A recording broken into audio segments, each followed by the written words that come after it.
My name is Bill Carver. I am 70 years old, and I recently learned that the most dangerous predators do not hide in dark alleys. They sit at your dining room table drinking the wine you paid for. The clinking of expensive crystal and the soft murmur of background jazz faded into a dead, suffocating silence. My son Derek had just violently thrown my platinum corporate credit card across the long mahogany table. It hit my chest with a sharp smack, bounced off my suit jacket, and clattered onto the polished hardwood floor. "Dad, stop wasting my money," Derek said. His voice was cold, deliberate, and loud enough for every single wealthy guest in the room to hear. "This card is locked. You are done." I did not yell. I did not cry. I slowly looked down at the piece of plastic bearing the name of the logistics empire I had built with my own blood sweat and broken back over 40 years. Then I looked up and met the eyes of his wife, Natalie. She was hiding a vicious, triumphant smirk behind her rimless wine glass. I calmly reached down, picked up the card, tucked it into my pocket, and gave them a warm, steady smile. "Okay, son," I said softly. He had absolutely no idea that my calm smile was the exact moment I decided to erase his entire existence. Before I continue this story, please let me know what city you are watching from in the comments below.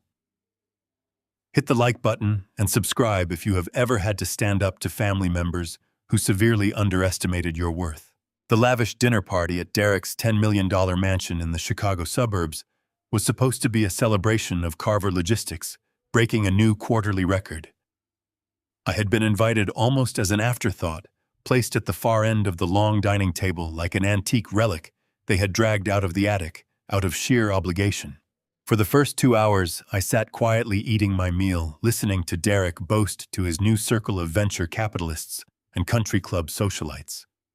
He spoke as if he had conjured the company out of thin air, completely ignoring the fact that I had handed him the reins only 3 years ago. When my wife Catherine passed away, the grief had hollowed me out. I stepped back, wanting to rest, wanting to trust my only son with my life's work. I thought I was securing his future. I did not realize I was funding my own execution. The attack came out of nowhere, designed for maximum humiliation. Derek did not just throw the credit card at me. He made a spectacle of it. After the card hit the floor and the silence stretched tight enough to snap, he reached into his tailored suit pocket and pulled out a folded bank statement. He tossed it onto the center of the table right next to a silver candelabra. $5,000 to a local veterans charity, Derek announced, shaking his head in mock disbelief. $3,000 on a new set of golf clubs. $2,000 on dinners at your country club in a single month. You are bleeding the corporate accounts dry for your personal hobbies. I looked at the men and women seated around the table. They immediately averted their eyes, suddenly fascinated by their half-empty plates. The embarrassment in the room was thick, but Derek was reveling in it. He wanted to assert his dominance. He wanted to show these corporate sharks that he was the alpha, that even the legendary Bill Carver was just another subordinate he could discipline. Natalie leaned forward, her heavy diamond earrings catching the light of the chandelier. She placed a manicured hand on her chest, projecting a tone of fake, syrupy concern. "We just want you to be responsible, Bill. We are trying to run a global business here.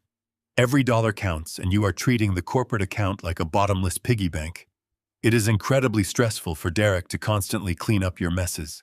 I let her words hang in the air. I looked at her, really looked at her. Natalie was 35, cunning and fiercely materialistic. She had spent the last 3 years whispering in Derek's ear, isolating him from me, feeding his massive ego, while simultaneously draining his bank accounts to fund her extravagant lifestyle. I saw the pure malice dancing in her eyes. She was enjoying this. She had orchestrated this public shaming. I slowly placed my linen napkin on the table. I kept my posture relaxed, leaning back slightly in my chair. When I spoke, my voice was dead, even stripped of any anger, slicing right through the tension in the room. "You are trying to run a global business," I asked, my tone conversational. I raised my hand and pointed a finger toward the head of the table. "The imported Italian leather chair you are sitting in right now, Derek. The heated marble floors beneath your feet. The brand new Porsche sitting in your climate-controlled garage, the silk suit on your back, and the CEO title painted in gold leaf on your office door. I paused, letting my gaze sweep over his wealthy friends before locking back onto his face. Every single piece of your perfect, luxurious life came from the very money you are accusing me of wasting. Derek's jaw tightened, but I did not let him speak. That is my money. I continued, my voice dropping an octave, carrying the heavy weight of 40 years of brutal labor. I earned that money unloading cargo ships at the freezing Chicago docks in the dead of winter. I earned it pulling double shifts, missing holidays, and building Carver Logistics from a single rented truck into an empire. You did not build this ship, Derek. I simply let you hold the wheel because your mother begged me to take care of you. Natalie scoffed, crossing her arms defensively. That is ancient history, Bill. You need to live in the present. The present? I chuckled softly, staring directly at her. The present is me listening to a woman who has never worked a single hard day in her life lecture me about fiscal responsibility while wearing an $80,000 Cartier necklace bought with my company's dividends. Natalie's face flushed a deep, ugly red. She instinctively reached up to touch the diamonds resting on her collarbone, her fake smile completely collapsing. The venture capitalists shifted uncomfortably in their seats. I had struck a nerve, and Derek could not let that stand. His ego was too fragile to howl. He stood up his chair, scraping loudly against the floor. He buttoned his suit jacket, trying to physically loom over me from across the table.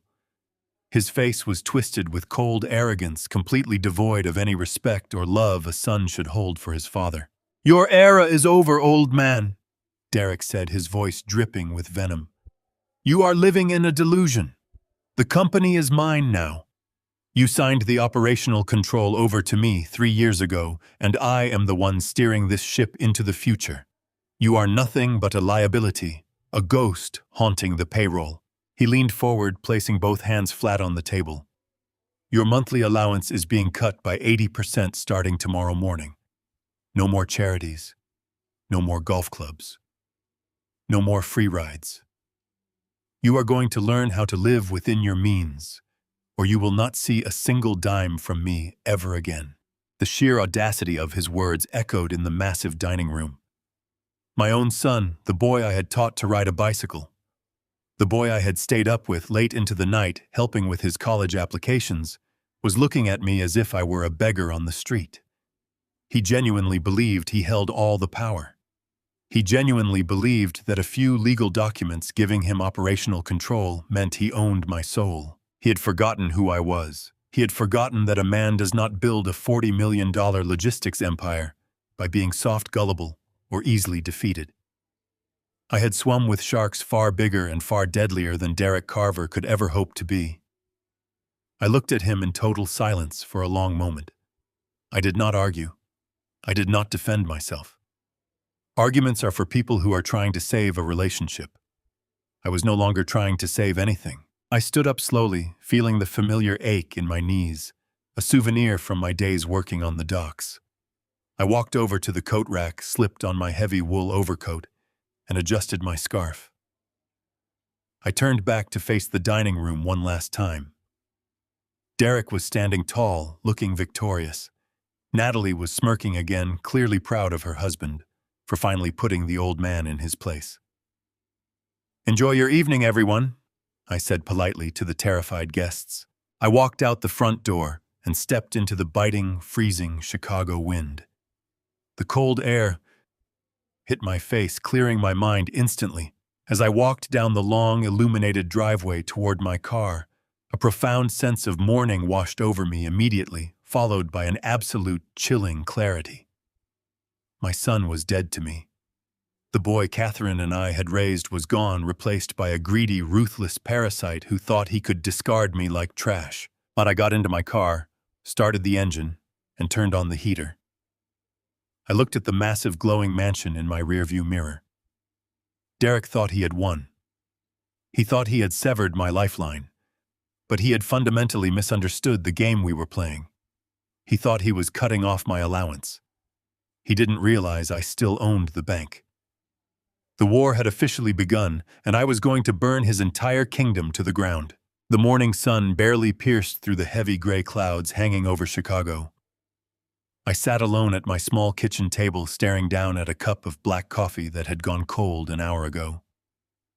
My house was quiet. It was a modest single-story home in a peaceful, unassuming neighborhood, a stark contrast to the sprawling $10 million estate my son currently occupied.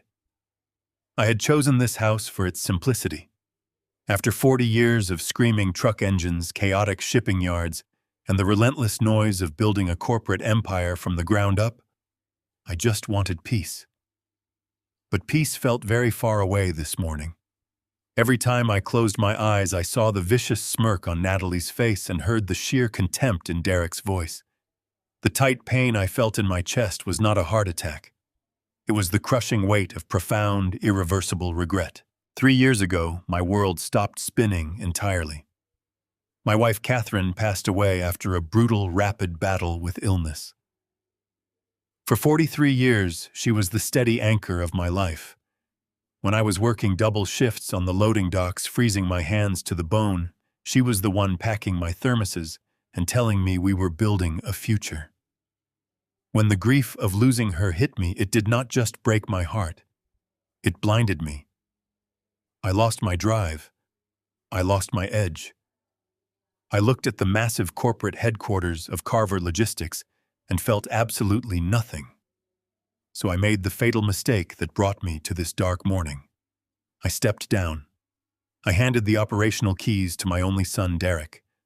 I convinced myself I was securing his future, securing our family legacy. I thought he was ready to carry the torch. Instead, I had handed a loaded weapon to a boy who had never learned the value of a single dollar. The sharp ringing of my cell phone shattered the heavy silence of the kitchen. I looked down at the glowing screen. It was Derek.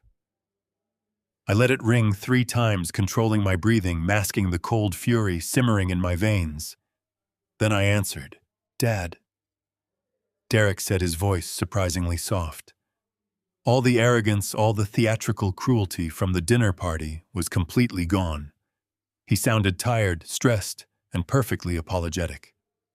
"Dad, please tell me you are listening. I need to explain about last night." I remained completely silent for a moment, letting him sit in his own discomfort. "I am listening, son," I replied evenly. "I am so sorry, Dad." He breathed a heavy sigh directly into the receiver. I was way out of line. I was disrespectful, and I hate how that escalated. But you have to understand the immense pressure I am under right now. The logistics market is crashing. You know how cyclical this industry is. Freight rates are down 20% across the board. Fuel costs are eating us alive. We are bleeding capital on the long-haul routes. He was using the exact corporate vocabulary I had taught him. He sounded entirely reasonable, painting a vivid picture of a desperate chief executive trying to keep a sinking ship afloat. "The investors at that table last night," Derek continued, his tone urgent and pleading. "They are vultures, Dad. They have been threatening to pull their backing because our quarterly projections look terrible. Cash flow is negative. We are barely making payroll this month. I had to show them I was making ruthless cuts. I had to show them I was in absolute control of the budget, even if it meant making an example out of my own father's expenses. It was just an act, Dad, a necessary show to secure their confidence. I am just trying to save your legacy. I am trying to keep Carver Logistics alive for you." I listened to his desperate, smooth explanation. It was the perfect, plausible lie. It had the right mix of industry facts, emotional manipulation, and victimhood. The old Bill Carver, the grieving widower who just wanted his family to stay together, would have swallowed every single word. I would have felt terribly guilty for spending a few $1,000s while my son bravely fought to save my life's work. I would have apologized to him. "I understand, Derek," I said, keeping my voice gentle, injecting just the right amount of fatherly sympathy. "Business is ruthless. You have to make tough calls to keep the doors open. I know the pressure you are under." "Thank you, Dad," he said, sounding genuinely relieved. "I knew you would get it." You always taught me to do whatever it takes for the company. We will get through this rough patch, I promise. We exchanged a few more pleasantries, and he promised to call me later in the week. The moment I ended the call, I set the phone down on the wooden table. The silence returned, but my mind was racing at 1,000 miles an hour. Negative cash flow, barely making payroll, a desperate act to save my legacy. It was a brilliant performance. I walked over to the kitchen counter and picked up my tablet. I did not use social media much, just a quiet account, to look at pictures of my grandson Leo. I opened the application and tapped on Natalie's profile. She had always been addicted to constant validation, frequently broadcasting her glamorous life to thousands of strangers. Right at the top of her page was a brand new video. The timestamp indicated it had been posted exactly 10 minutes ago. While my son was on the phone feeding me a tragic story about corporate bankruptcy and starving bank accounts, his wife was busy recording her morning routine. I tapped the screen. The video played. Natalie was sitting in the plush back seat of her chauffeured luxury sport utility vehicle, casually sipping champagne. She turned the camera toward her neck, zooming in on a blindingly bright, intricately designed piece of jewelry. It was a custom-ordered multi-carat Cartier diamond necklace. I knew exactly what that piece cost. I had bought a much smaller version for Catherine on our 30th wedding anniversary. That heavy necklace resting on Natalie's throat was easily $80,000. The caption below her video read, "A little Tuesday treat from the best husband in the world. So incredibly blessed." I stared at the sparkling diamonds on the glowing screen. The smooth, desperate voice of my son kept echoing loudly in my head. Cash flow is negative. We are barely making payroll this month. I slowly closed the tablet. The last lingering shred of my paternal mercy vanished into thin air. They were not just taking my money. They thought I was a pathetic, gullible fool. They honestly believed they could humiliate me at night, lie to me in the morning, and spend my fortune by noon. My chest tightened, but not from grief. It was the cold, terrifying thrill of absolute resolve. If my son wanted to pretend the company was going bankrupt, I was going to make his lie a devastating reality. I was going to teach him a lesson about exactly what happens when you cross the man who built your entire world. I tossed the tablet onto the kitchen counter and grabbed my car keys. The plush leather seats of my sedan felt cold against my back as I backed out of the driveway. I needed to clear my head, and there was only one person in this world who could still bring a genuine smile to my face. My 8-year-old grandson, Leo. As I drove through the gray, winding streets of the Chicago suburbs, my mind kept replaying the image of that diamond necklace. It was not just a frivolous purchase. It was a glaring symbol of a much deeper rot. Derek had lied with practiced ease. He had manufactured a crisis, fabricated a looming bankruptcy, and painted himself as the weary savior of Carver Logistics, all to justify cutting off my financial access. But why? If he was already the acting chief executive officer? Why the sudden desperate need to financially paralyze me? The math did not add up. A company bleeding capital on long-haul routes does not issue $80,000 bonuses to the boss's wife on a random Tuesday. My gut, honed by 4 decades of sniffing out bad contracts, shady vendors, and corporate espionage, was screaming at me. Derek was not trying to save the company. He was hoarding cash. He was liquidating assets. And he needed me entirely out of the picture to do it. I pulled into the circular driveway of Leo's exclusive private academy. The pristine brick building and manicured lawns were a testament to the wealth I had provided for my family. I parked the car and walked toward the heavy oak doors of the main entrance. The dismissal bell had just rung, and a flood of children in crisp navy blue uniforms poured out into the crisp afternoon air. I spotted him almost immediately. Leo was standing near the stone steps, struggling to zip up his winter coat, his backpack hanging loosely off one shoulder. He had his grandmother's bright, inquisitive eyes, and a smile that had not yet been tainted by his parents' toxic ambition. When he saw me, his face lit up like a beacon. He abandoned his zipper, ran across the courtyard, and threw his small arms around my waist. I hugged him tightly, breathing in the scent of his wool coat and the faint trace of finger paint. In that brief moment, the anger simmering in my chest dissolved. This boy was my blood. He was the future Catherine and I had dreamed of when we were sitting at a battered kitchen table, eating canned soup 30 years ago. I was not going to let Derek and Natalie turn him into a carbon copy of their shallow, miserable existence. I knelt down to his eye level, zipped up his jacket, and asked if he was ready for our weekly tradition. He nodded enthusiastically, grabbing my hand and pulling me toward the car. 10 minutes later, we were sitting in a worn red vinyl booth at an old-fashioned ice cream parlor a few miles from his school. It was a quiet, unassuming place with checkered floors and the heavy scent of waffle cones baking in the back. I ordered him a massive double scoop of chocolate fudge brownie, exactly the way Catherine used to buy for Derek when he was that age. I settled for a simple black coffee, perfectly content, just to sit across from the boy and listen to him talk. Leo swung his legs happily beneath the table, digging into his ice cream with intense concentration.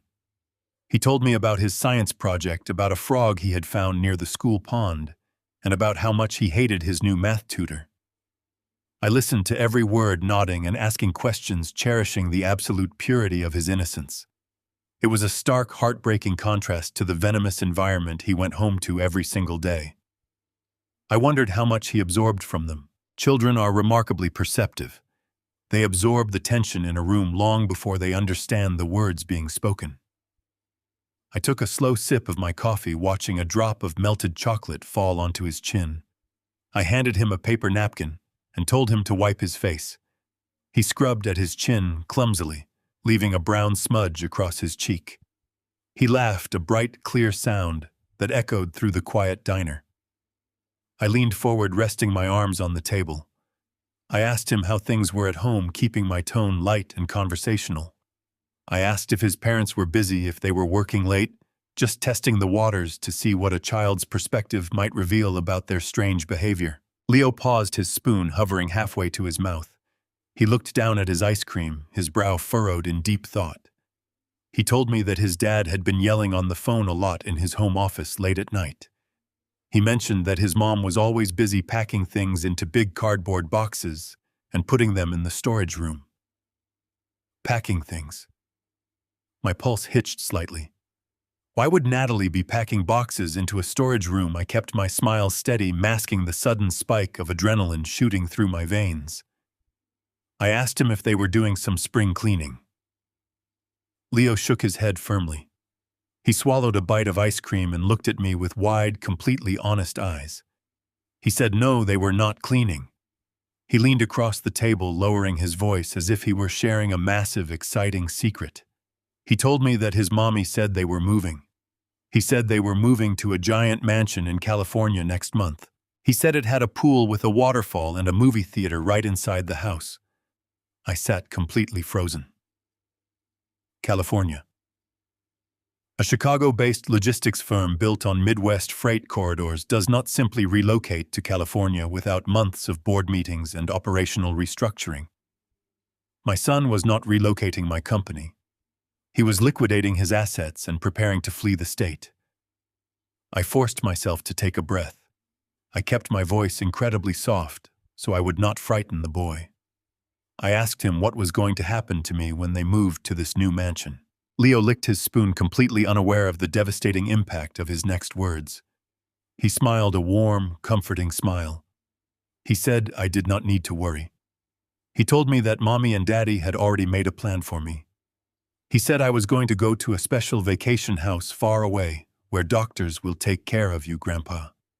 My blood ran completely cold. The ambient noise of the diner faded into a dull, distant ringing in my ears. A special vacation house, with doctors. I felt a chill spread from the base of my neck down my spine. I had never agreed to any vacation house. I had never discussed doctors or assisted living or anything of the sort. In a fraction of a second, the entire horrifying puzzle snapped together. Derek was not just stealing my money. He was going to use doctors to declare me legally incompetent. He was preparing to force me into a psychiatric lockdown facility to gain absolute legal conservatorship over my remaining shares and my entire life. I kept my facial expression perfectly neutral. I smiled warmly at my grandson, wiped the last bit of melted chocolate from his cheek with a paper napkin, and told him that his mommy and daddy were probably just planning a silly surprise. I could not let him see the absolute terror and rage building inside my chest. I drove him back to his sprawling, lifeless house, hugged him tight, and watched him walk safely through the heavy front doors. The moment those doors clicked shut, the gentle, retired grandfather vanished completely. The ruthless founder of Carver Logistics returned. I drove away from the wealthy neighborhood, my hands gripping the leather steering wheel with a cold, absolute fury. I needed an inside man. I needed someone who knew the complex financial architecture of my company as intimately as I did. There was only one person on this earth who fit that description perfectly: Gregory Pierce. Greg had been my chief accountant for 30 long years. We had built the fiscal foundation of Carver Logistics side by side in a cramped, windowless office back when our entire fleet consisted of 3 rusted trucks and a mountain of unpaid invoices. Greg knew every single ledger, every legal tax loophole, and every legitimate operating cost in the American freight industry. 2 months ago, Derek had abruptly forced Greg into early retirement. My son had claimed the company urgently needed a younger, more aggressive financial team to navigate the fast-paced modern market. I had accepted Derek's decision at the time, foolishly trusting my son to modernize the firm while honoring the men who built it. Now, sitting in my car with the puzzle pieces clicking together, I understood the real reason behind the termination. You cannot rob a bank while the veteran vault guard is still meticulously checking the daily ledgers. I parked my car in a desolate alleyway miles away from my home. I walked into a convenience store, purchased a cheap disposable mobile phone with cash, and dialed Greg's personal number from the rainy parking lot. He answered on the second ring. His voice sounded tense.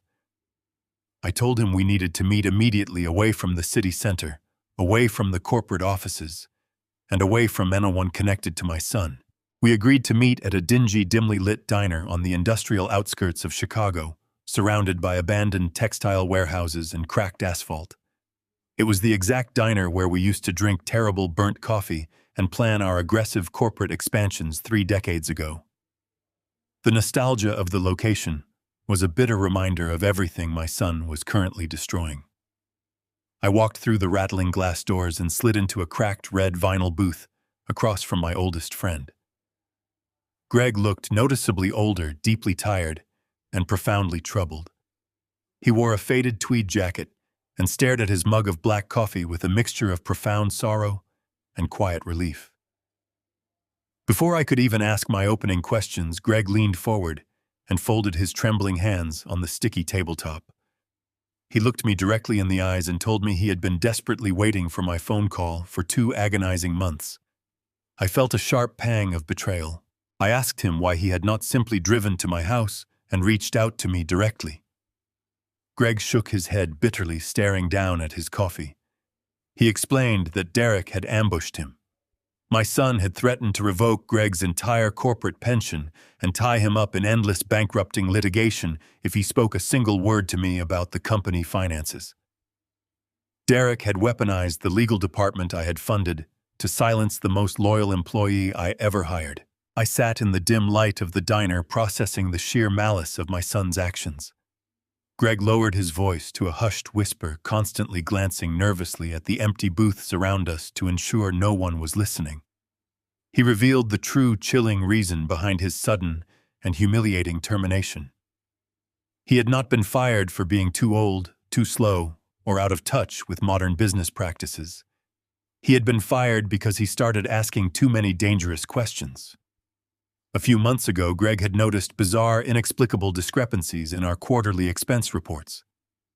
Massive sums of operational money were being systematically routed to shadow shell companies under the incredibly vague guise of administrative consulting fees and strategic market research. None of these vendors had legitimate websites, physical office addresses, or verified track records in the logistics industry. When Greg, fulfilling his duty as chief accountant, walked into the executive suite and directly confronted Derek about these invisible vendors, Derek completely panicked. My son immediately locked Greg out of the master corporate server, confiscated his company laptop, and had security force him out of the building that very same afternoon. Derek then presented Greg with a brutal severance agreement strictly tied to an ironclad non-disclosure clause. My breathing grew incredibly slow and intensely heavy. Every single word Greg spoke confirmed my absolute worst, most terrifying fears. Derek was not simply making poor management decisions or struggling with the shifting market. He was actively orchestrating a massive, calculated financial crime right under my nose. He was intentionally using the pristine, spotless reputation of Carver Logistics as a convenient shield for his illicit activities. I leaned much closer across the table, maintaining intense, unwavering eye contact with my old friend. I asked Greg exactly how much financial damage my son had done to our life's work. I needed a precise, verifiable number. I needed to know if the company could even be salvaged, or if Derek had already pushed us far past the point of no return.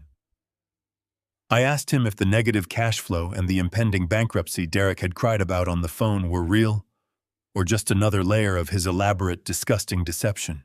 Greg did not answer my desperate question right away. A heavy, mournful silence fell between us, filled only by the distant hum of the diner's old refrigerator and the pouring rain outside the greasy window. Greg reached into the inner pocket of his worn tweed jacket. His hand was shaking slightly as he pulled out a small silver USB drive. He placed it flat on the scratched table and slid it slowly across the surface until it rested right in front of me. The tiny device felt heavier than a loaded gun. His eyes were filled with absolute pity, the kind of agonizing pity reserved for a man who is about to discover his entire world is a carefully constructed lie. He looked at me, taking a deep, shuddering breath, and delivered the final, devastating blow. He said, "Bill, I did not want to break your heart, but Derek is keeping 2 sets of books.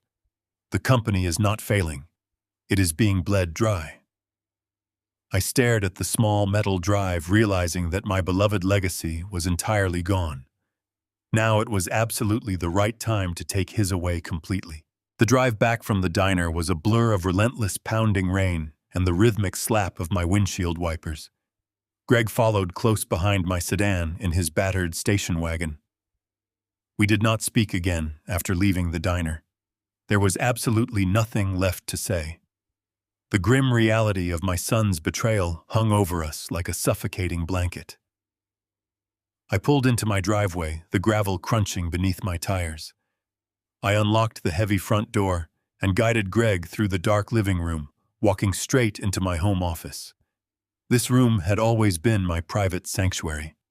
It was a space filled with dark mahogany floor-to-ceiling bookshelves and the lingering scent of old paper and leather. It was the exact place where my late wife Catherine used to sit in the corner armchair reading her novels while I pored over shipping manifests late into the freezing Chicago nights. Tonight, this quiet sanctuary was going to serve as my personal war room. The antique grandfather clock out in the hallway chimed twice, a low, solemn sound that echoed through the empty house. It was exactly 2 a.m. I sat down in my high-backed leather chair and booted up my primary desktop computer.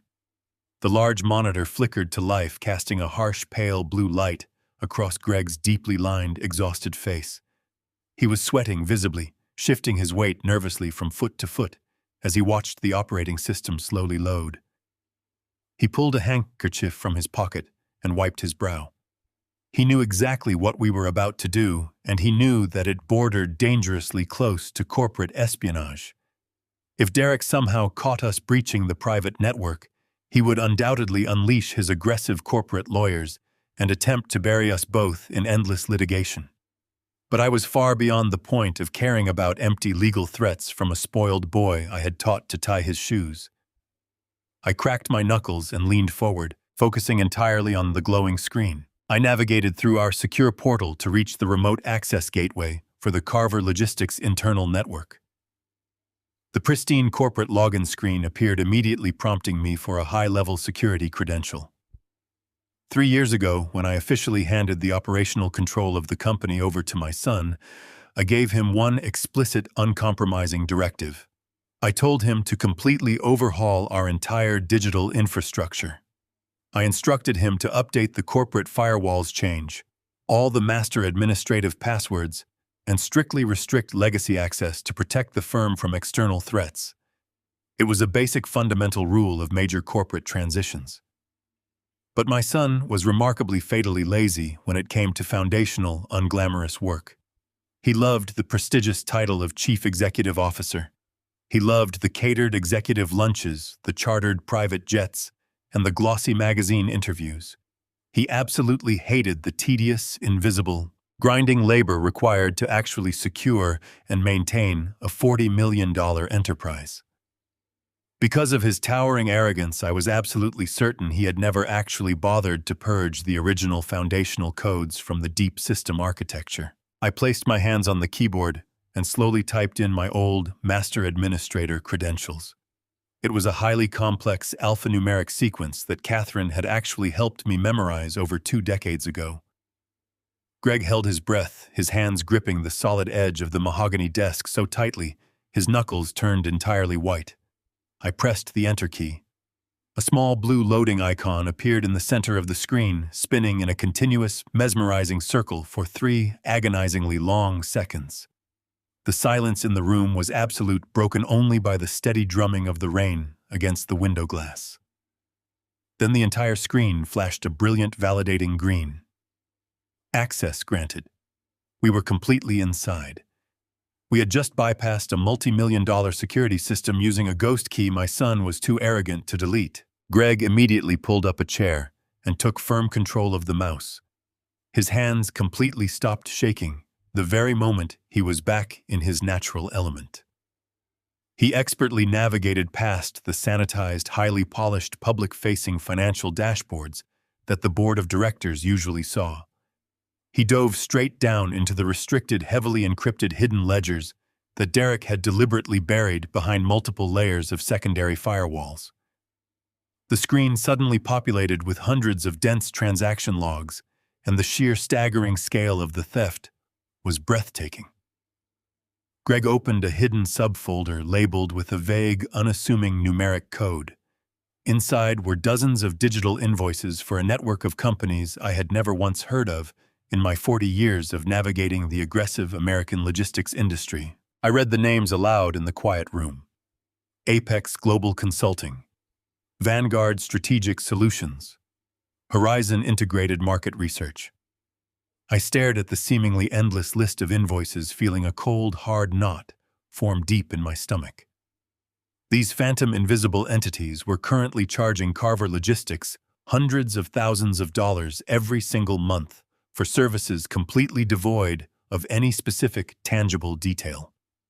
There were absolutely no project deliverables listed on the documents. There were no employee hours tracked. There were no physical office addresses verified. There were no tangible operational benefits ever recorded. It was just a massive river of money pouring directly out of our main corporate capital reserves and vanishing into absolute black holes. Greg quickly cross-referenced the routing numbers attached to the massive outgoing payments. Every single one of these shadow companies was legally registered to a small, tight network of offshore bank accounts based in the Cayman Islands. Derek was systematically and aggressively bleeding my life's work completely dry. He was brazenly siphoning our hard-earned profits to generously fund a lavish, sickening lifestyle he had absolutely no intention of actually earning himself. The utter lack of respect for the thousands of employees who depended on this company was staggering. The profound depth of his corporate greed was physically sickening, but my mind instantly snapped to a much darker, much more terrifying thought. Carver Logistics was deeply and intricately tied to our family's personal financial architecture. Several major accounts were linked. When my grandson Leo was born, I established a robust high-yield educational trust fund, specifically for him, linking it directly to the company's executive dividend payout structure to ensure it grew passively and securely over time. I had personally quietly seeded that trust account with $500,000 of my own money. I desperately wanted Leo to have the ultimate freedom to choose any prestigious university in the world, completely unburdened by the crushing, lifelong weight of student debt. I ordered Greg to pull up the primary family holding accounts immediately. I just needed to be absolutely certain. I needed to know that despite all this rampant, disgusting corporate theft, my innocent grandson's future remained completely secure and untouched. Greg quickly typed in the specific database query, his fingers flying rapidly across the illuminated keyboard. A new, secure file popped open on the screen. I leaned much closer to the bright monitor, my tired eyes frantically scanning the top line of the complex financial summary. The designated account was definitely there. The specific routing numbers matched my personal records perfectly. But the highlighted balance column on the far right side of the screen was completely empty. It read exactly $0.00. But I felt a cold wave wash over my entire body. I asked Greg to refresh the page, assuming it was just a temporary delay or a minor system error. He refreshed the secure database 3 separate times. The devastating result remained completely identical. I ordered him to pull up the recent transaction history for that specific trust. The screen loaded a new document. Exactly 3 weeks ago, someone using Derek's exclusive executive authorization credentials had completely and utterly liquidated the entire trust.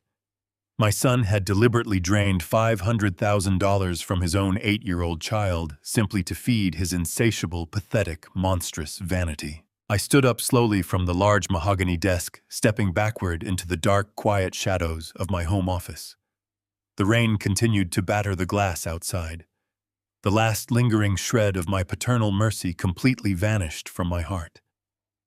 Derek did not just steal from me. He robbed his own son. He was not just a greedy, arrogant fool. He was a parasite, and I was going to eradicate him. I stood in the center of my home office. The shock of seeing my grandson's college fund reduced to zero did not paralyze me. It did exactly the opposite. The swirling storm of betrayal and sorrow evaporated. In its place, an icy precision took over my mind. For 3 years, I had played the role of the grieving widower. I had allowed my son to treat me like a relic while he played king in the empire I built. That version of Bill Carver was dead.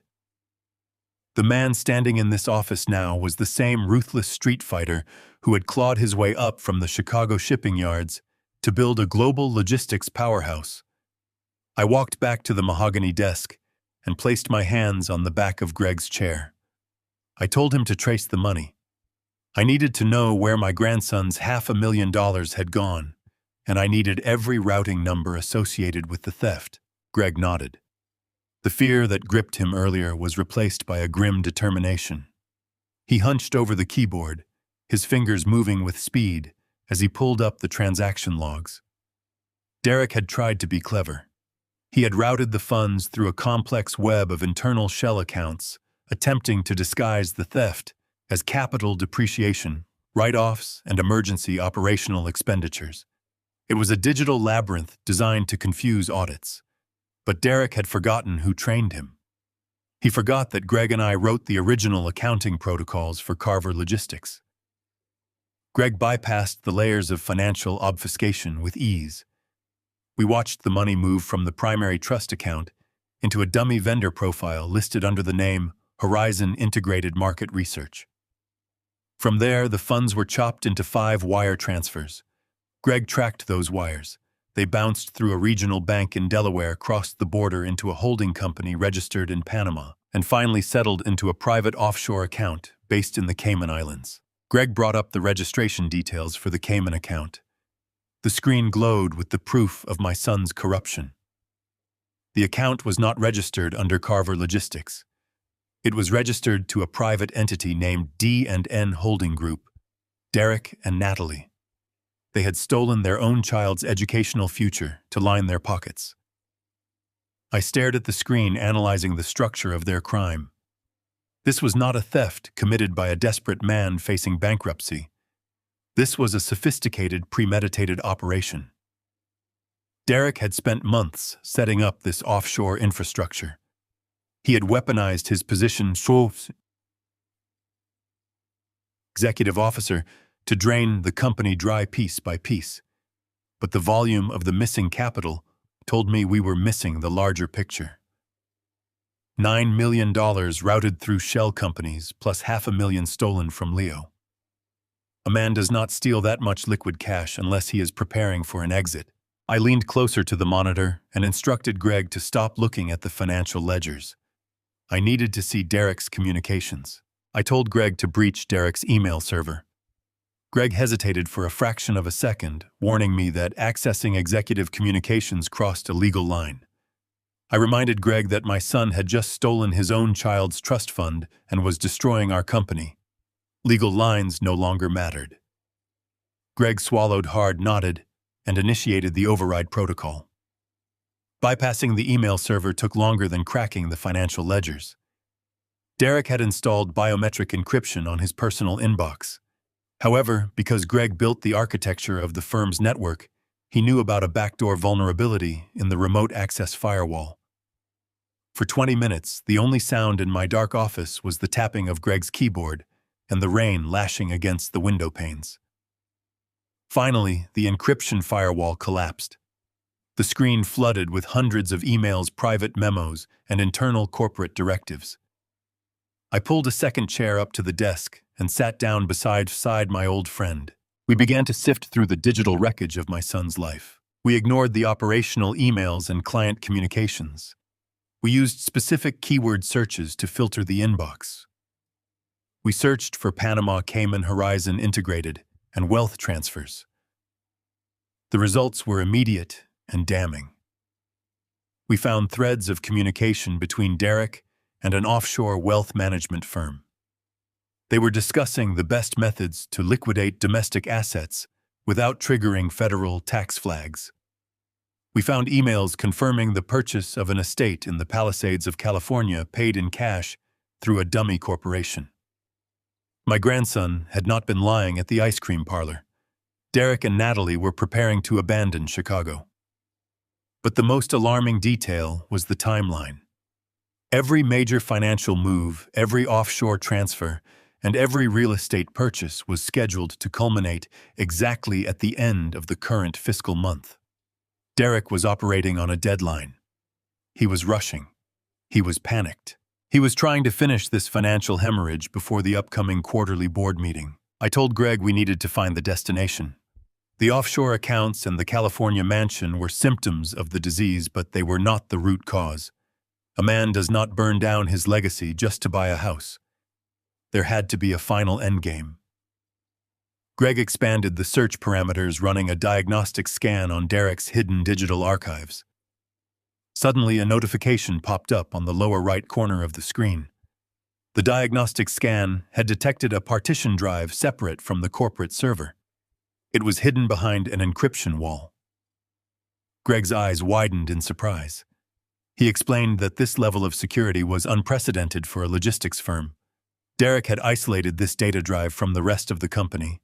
It took Greg nearly 45 minutes of focus to run a decryption program. I paced the floor of my office, my mind calculating every possible scenario. Finally, the decryption software completed its cycle. A folder appeared on the computer screen.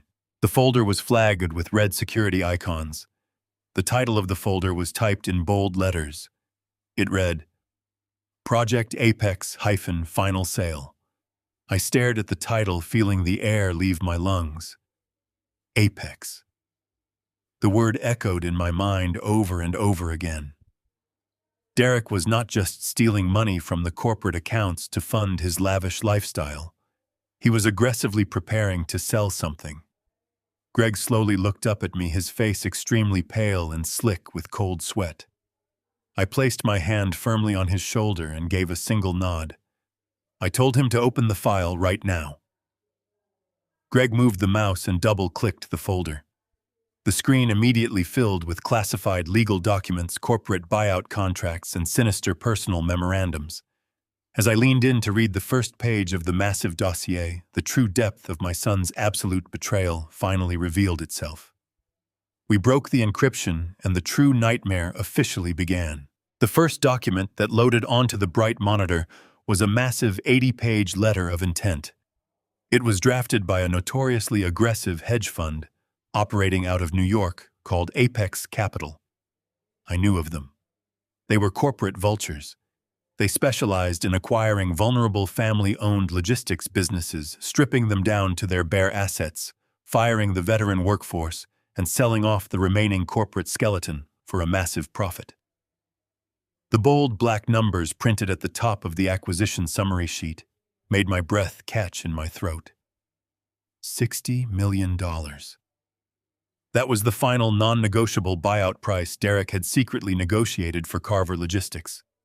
My son was not trying to save the company. He was selling my entire life's work to the highest, most ruthless bidder so he could take his cut flee to his new California mansion and never work another honest day in his miserable life. Greg scrolled through the dense, complicated legal paragraphs with practiced speed.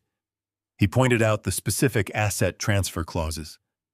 Derek had completely structured the deal to ensure the $60 million would bypass the standard corporate revenue streams and deposit directly into the D&N Holding Group account we had just discovered in the Cayman Islands. He was orchestrating the absolute total liquidation of Carver Logistics. But as my eyes scanned the complex legal requirements required to finalize the transaction, a glaring problem presented itself.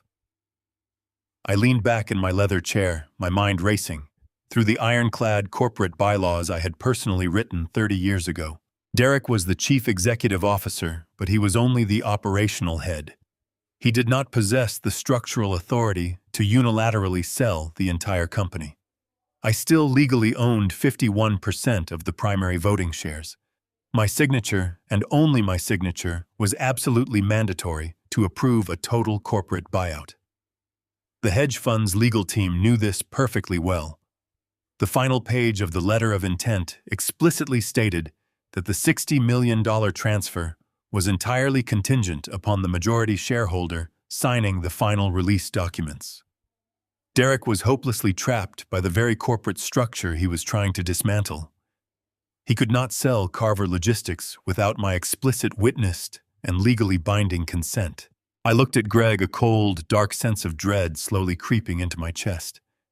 Derek knew I would never under any circumstances sell Carver Logistics to a predatory hedge fund. I would rather burn the warehouses to the ground with my own two hands than hand the keys over to Apex Capital. Derek knew this. He knew I would fight him to the bitter end. So how was he planning to bypass my voting shares? How was he going to forge the ultimate impossible signature? Greg did not answer. He was already opening a subfolder labeled Medical Authorizations. My pulse began to hammer against my ribs. Why would a corporate buyout folder contain medical authorizations? Greg double-clicked the first file. It was an email chain between Derek and a private, highly expensive psychiatric clinic located in a secluded, heavily wooded area of upstate New York.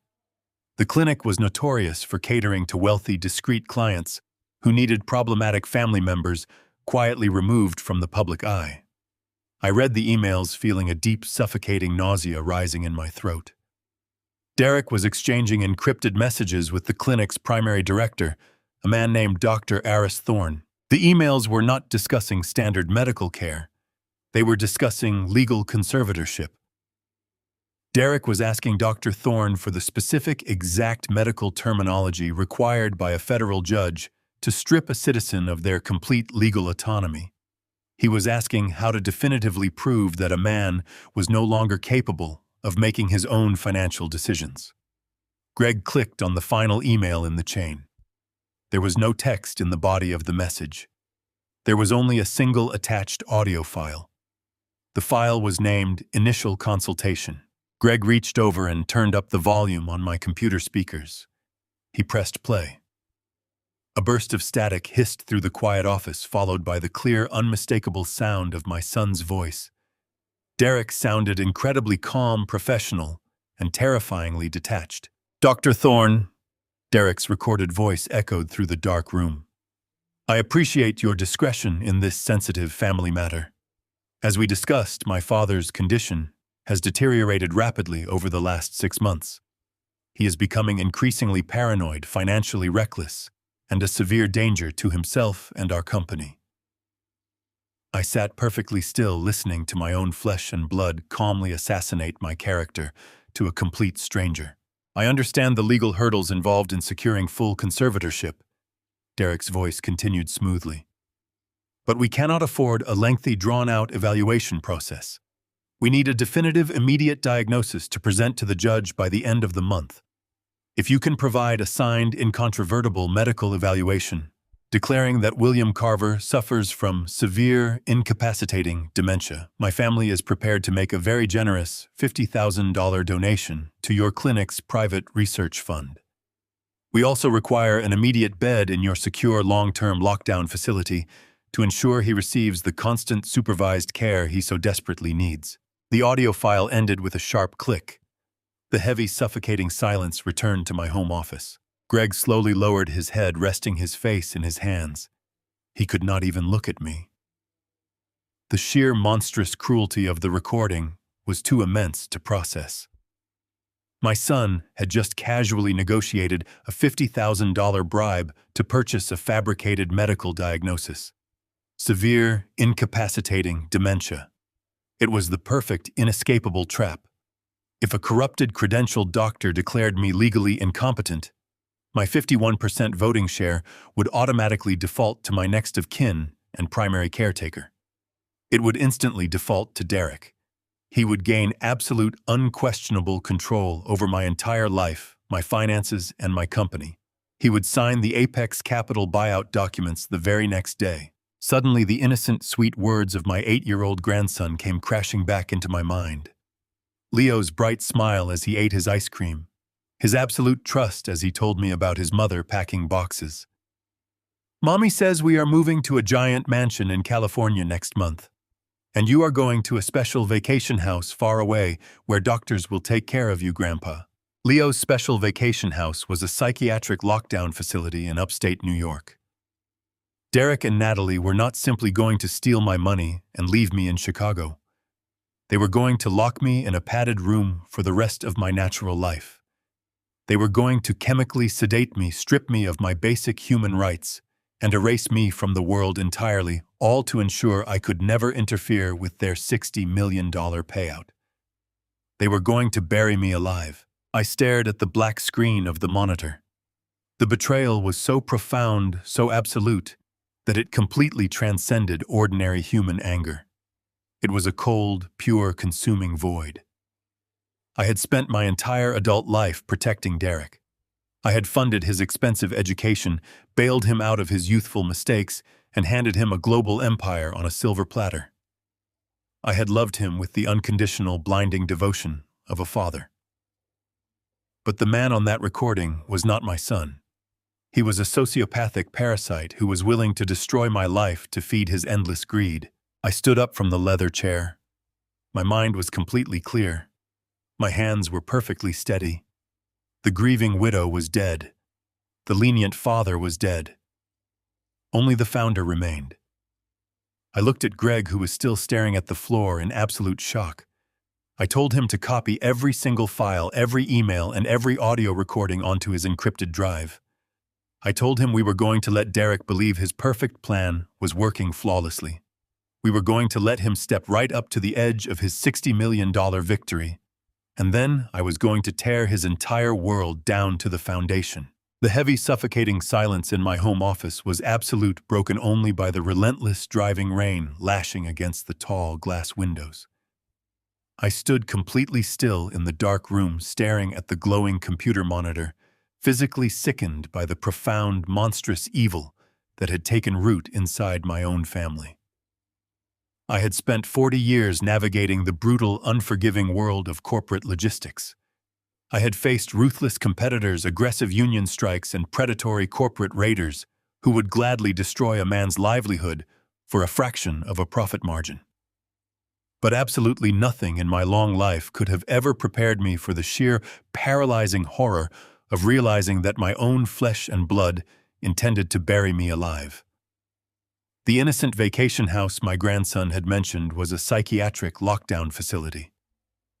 Derek was not simply content with stealing my $60 million empire.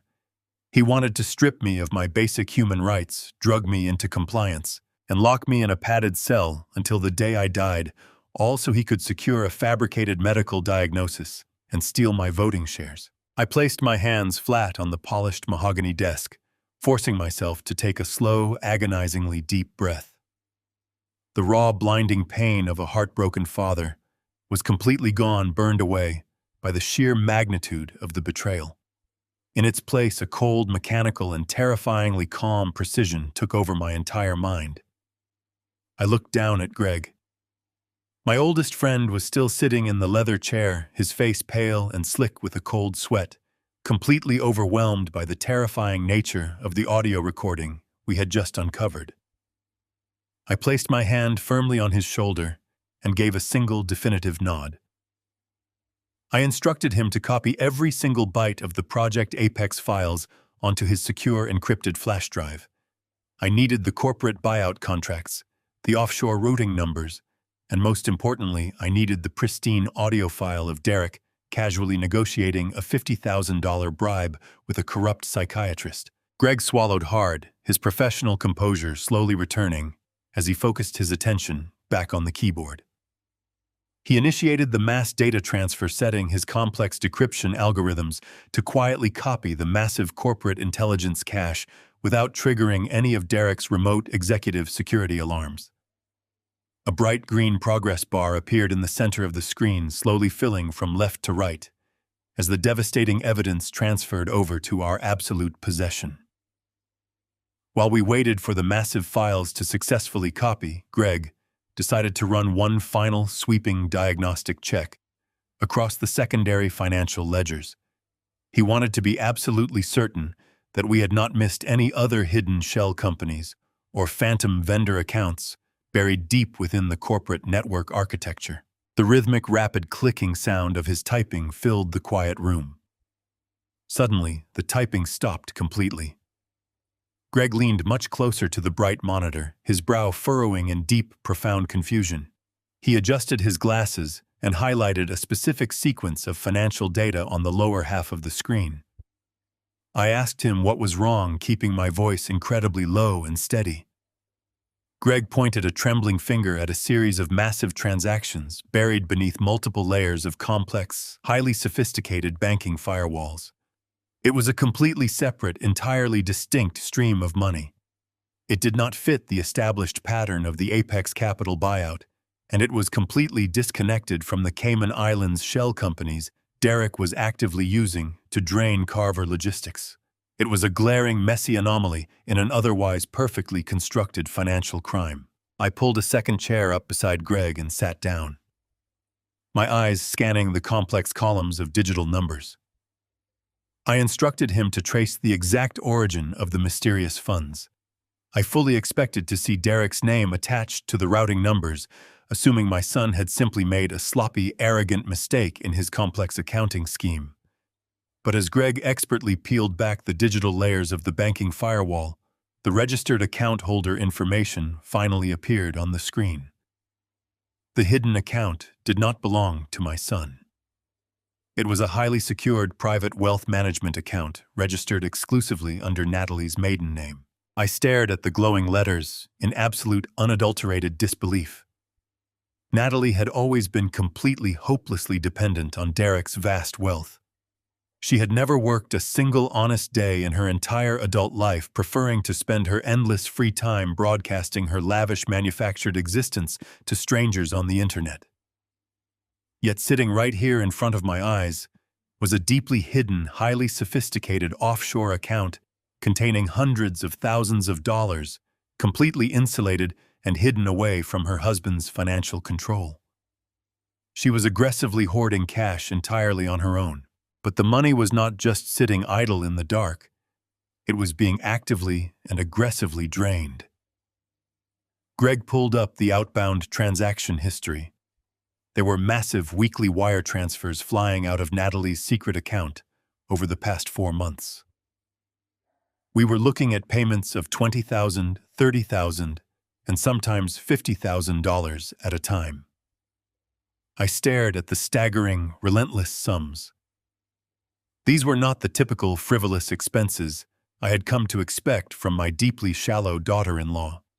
This was not money being spent on custom diamond jewelry, imported luxury vehicles, or exclusive European vacations. The rigid, exact nature of the payments suggested a highly professional retainer. I ordered Greg to track the outgoing routing numbers and identify the exact recipient of the funds. His fingers flew across the keyboard, bypassing the banking privacy screens to uncover the final destination of the massive wire transfers. A new corporate profile loaded onto the monitor. The money was being wired directly to a highly discreet, incredibly expensive private intelligence agency based out of a sleek skyscraper in downtown Chicago. They were not a standard commercial security firm. I knew their name very well from my decades operating in the corporate sector. They were an elite, ruthless organization, notorious for handling high-stakes corporate espionage, digital forensics, and brutal scorched earth divorce investigations for the ultra-wealthy.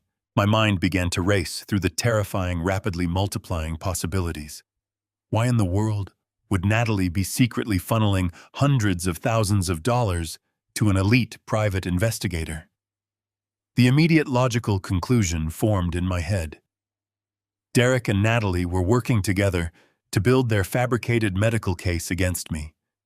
They were using this shadow agency to aggressively track my daily movements, monitor my private communications, and gather any mundane detail they could ruthlessly twist to support their false narrative of my severe, incapacitating dementia.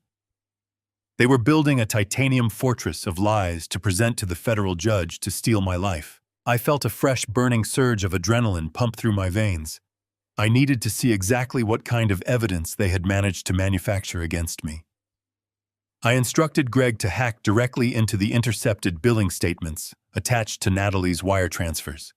We needed to pull the digital invoices to read the exact mandate of the investigation. Greg initiated a rapid decryption sequence, breaking through the agency's automated billing firewall with calculated ease. A clean, stark white invoice popped onto the center of the computer screen. I leaned forward, my eyes scanning past the astronomical financial charges, looking directly for the specified target of the intelligence operation. I found the target line printed in bold, dark ink near the top of the page. The breath completely left my lungs. The target of the massive, incredibly expensive private investigation was not William Carver. It was not me at all. Natalie was paying an absolute fortune to aggressively, secretly, and ruthlessly investigate her own husband. She was investigating Derek. The glowing screen illuminated the shock etched across Greg's face. I stared at the investigator's invoice, my mind reevaluating my son's marriage. Natalie was not an innocent bystander, nor a loyal conspirator. She was actively paying a fortune to track Derek. There is no honor among thieves. Derek was liquidating Carver Logistics and preparing a fake medical diagnosis to lock me away, confident his plan was foolproof. Meanwhile, his wife was building a shadow dossier against him. She knew about the offshore accounts and the California mansion. She was securing her leverage. If Derek tried to cut her out of the $60 million buyout, she would have enough explosive dirt to destroy him in a brutal divorce settlement. They were circling each other with hidden daggers. I told Greg to wipe all traces of our intrusion from the server. We had exactly what we needed from the ledgers. But digital trails were only half of the battlefield. I needed to know how Natalie was operating in the physical world. I thanked Greg for his loyalty, promised his pension would be fully restored, and sent him home. The sun was beginning to rise over the Chicago skyline. My physical exhaustion was masked by a burning adrenaline. I was going to play my own game of shadows. I knew better than to use my luxury sedan for surveillance. Derek and Natalie knew my car well, and I could not risk triggering her paranoia. I took a taxi to a rental agency near the airport and requested the most unassuming vehicle on their lot. The clerk handed me the keys to a faded silver sedan that completely vanishes into the background of any urban landscape. I already knew Natalie's schedule. Her desperate need for constant social validation meant her daily itinerary was practically public record. According to her online post, today was her dedicated wellness day. She was scheduled to attend an exclusive 4-hour yoga retreat deep in the northern suburbs. I parked the rented sedan down the street from their sprawling, gated estate. I slouched low in the driver's seat, blending into the quiet morning traffic, and waited. The waiting was the hardest part. It gave my mind too much time to wander back to the bitter reality of my son's betrayal. But I forced those thoughts away, replacing the grief with cold focus. 2 hours later, the heavy iron gates of the estate swung open. Natalie's customized, blindingly white luxury sport utility vehicle rolled out onto the pristine street. I waited until she turned the corner before putting my car in gear and merging into the flow of traffic several car lengths behind her. Tailing someone requires a specific kind of patience. I kept 2 cars between us at all times, matching her speed, blending into the surrounding sea of commuters. The morning sky remained overcast, casting a flat light over the highway. For the first 20 minutes, Natalie drove exactly according to her highly publicized schedule. She headed straight toward the northern suburbs, maintaining a steady pace. But as we approached the highway exit that led directly to the luxury yoga retreat, her brake lights did not illuminate. She did not engage her turn signal. She blew right past the exit, maintaining her speed, and smoothly merged onto the express lanes, heading aggressively back toward the towering heart of downtown Chicago. My grip on the steering wheel tightened. She was deliberately creating a false alibi. She had broadcasted a quiet morning of meditation to the world, ensuring Derek believed she was safely occupied in the suburbs. Instead, she was speeding toward the most crowded commercial district in the city. I followed her as the glass and steel skyscrapers swallowed the highway. She expertly navigated the congested city streets, finally signaling a turn onto a highly exclusive avenue. I watched as her white vehicle descended down a steep concrete ramp into the subterranean parking garage of the Ritz-Carlton Hotel. I pulled a ticket from the automated machine and followed her down into the sterile concrete bunker. I kept my distance, watching as she parked in a designated premium spot near the elevator banks. I drove past her aisle and parked my dull sedan several rows away, obscuring my vehicle behind a massive concrete support pillar. I grabbed my digital camera from the passenger seat, concealed it securely under my heavy wool trench coat, and stepped out into the damp air of the garage. I watched as Natalie stepped out of her vehicle. She was not wearing athletic clothing.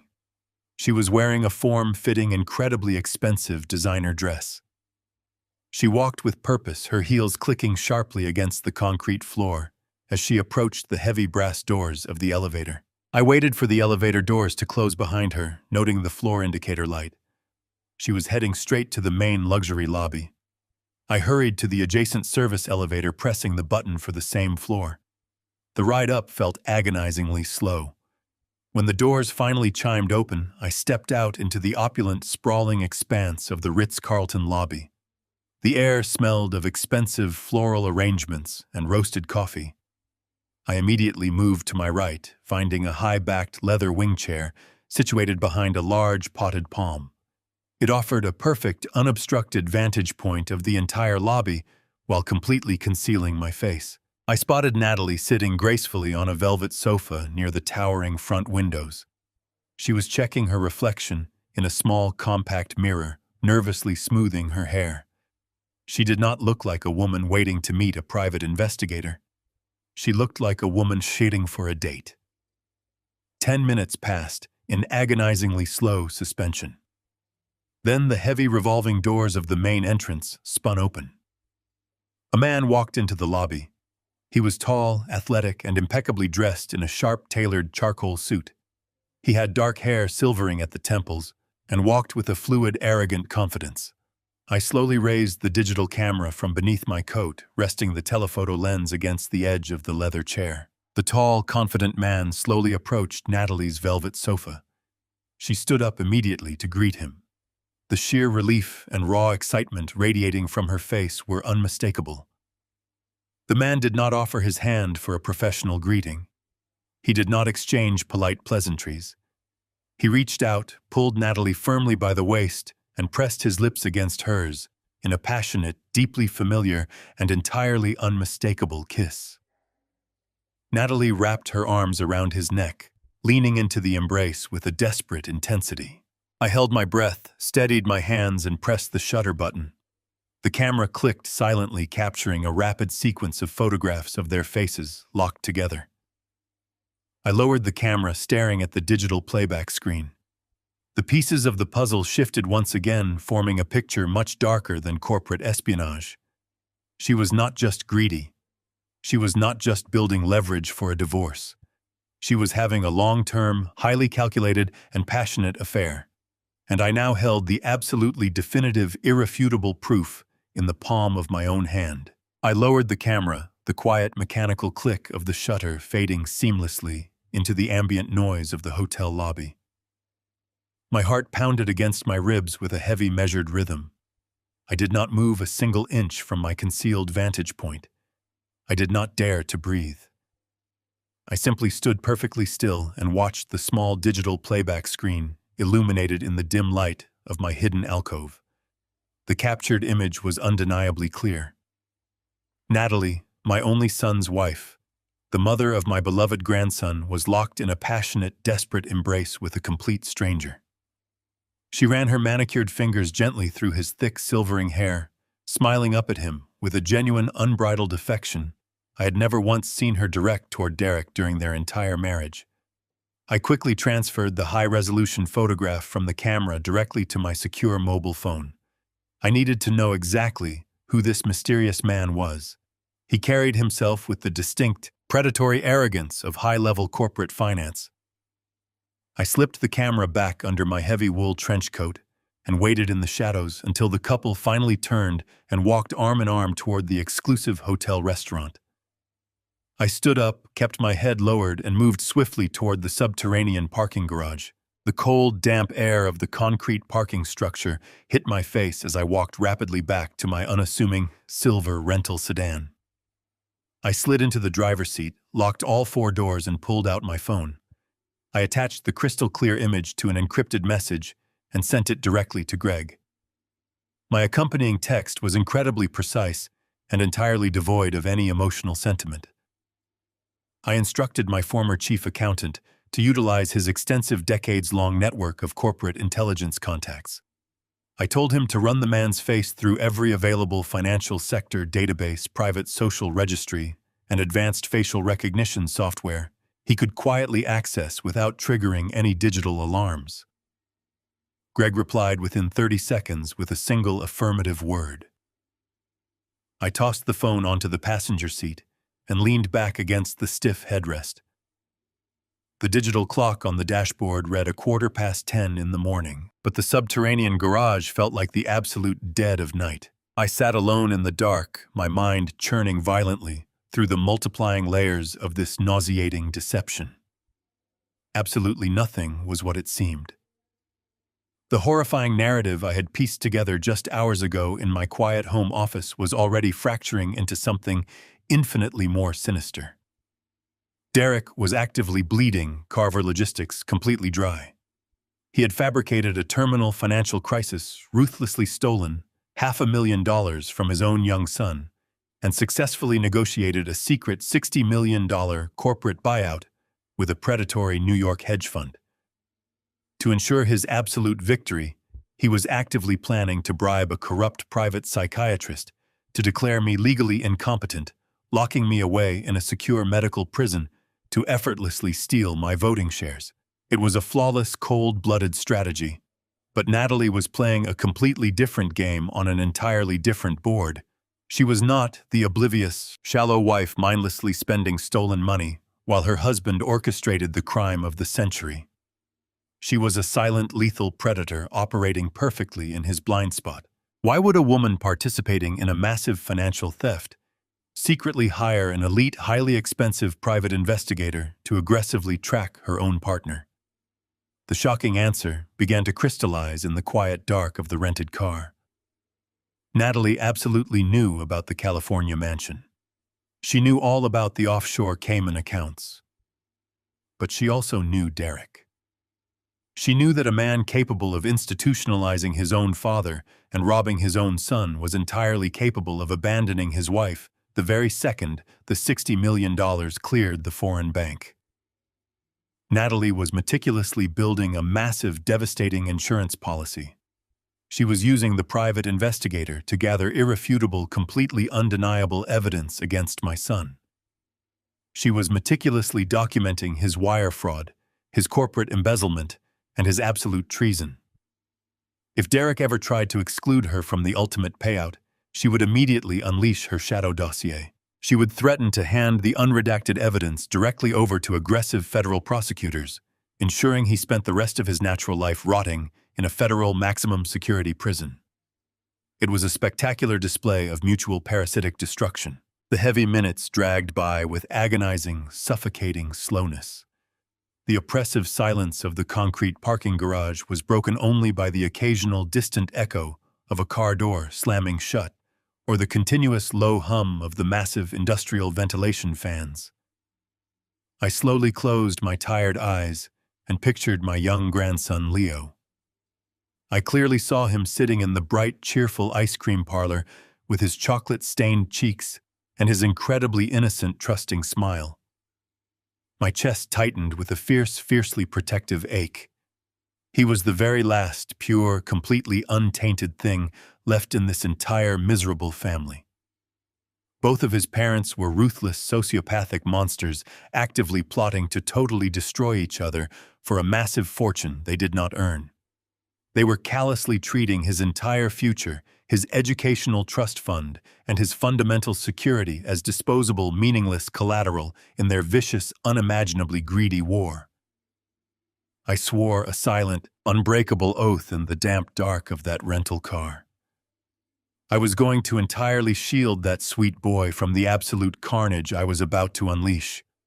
I was going to surgically and permanently dismantle Derek and Natalie, sever them completely from Carver Logistics, and ensure they never had the power to hurt Leo again. Suddenly, the sharp, incredibly jarring vibration of my mobile phone shattered the absolute heavy silence of the car. The digital screen glowed brightly against the dark leather passenger seat, illuminating the interior shadows. It was an incoming call from Greg. I snatched the device, took a remarkably slow, steadying breath to calm my racing pulse, and answered the line. I did not offer a polite greeting or demand an immediate update. I simply waited for my oldest friend to speak. For a long, terrifyingly drawn-out moment, the phone line was completely silent. I could clearly hear the faint, rapid, and shallow sound of his breathing on the other end.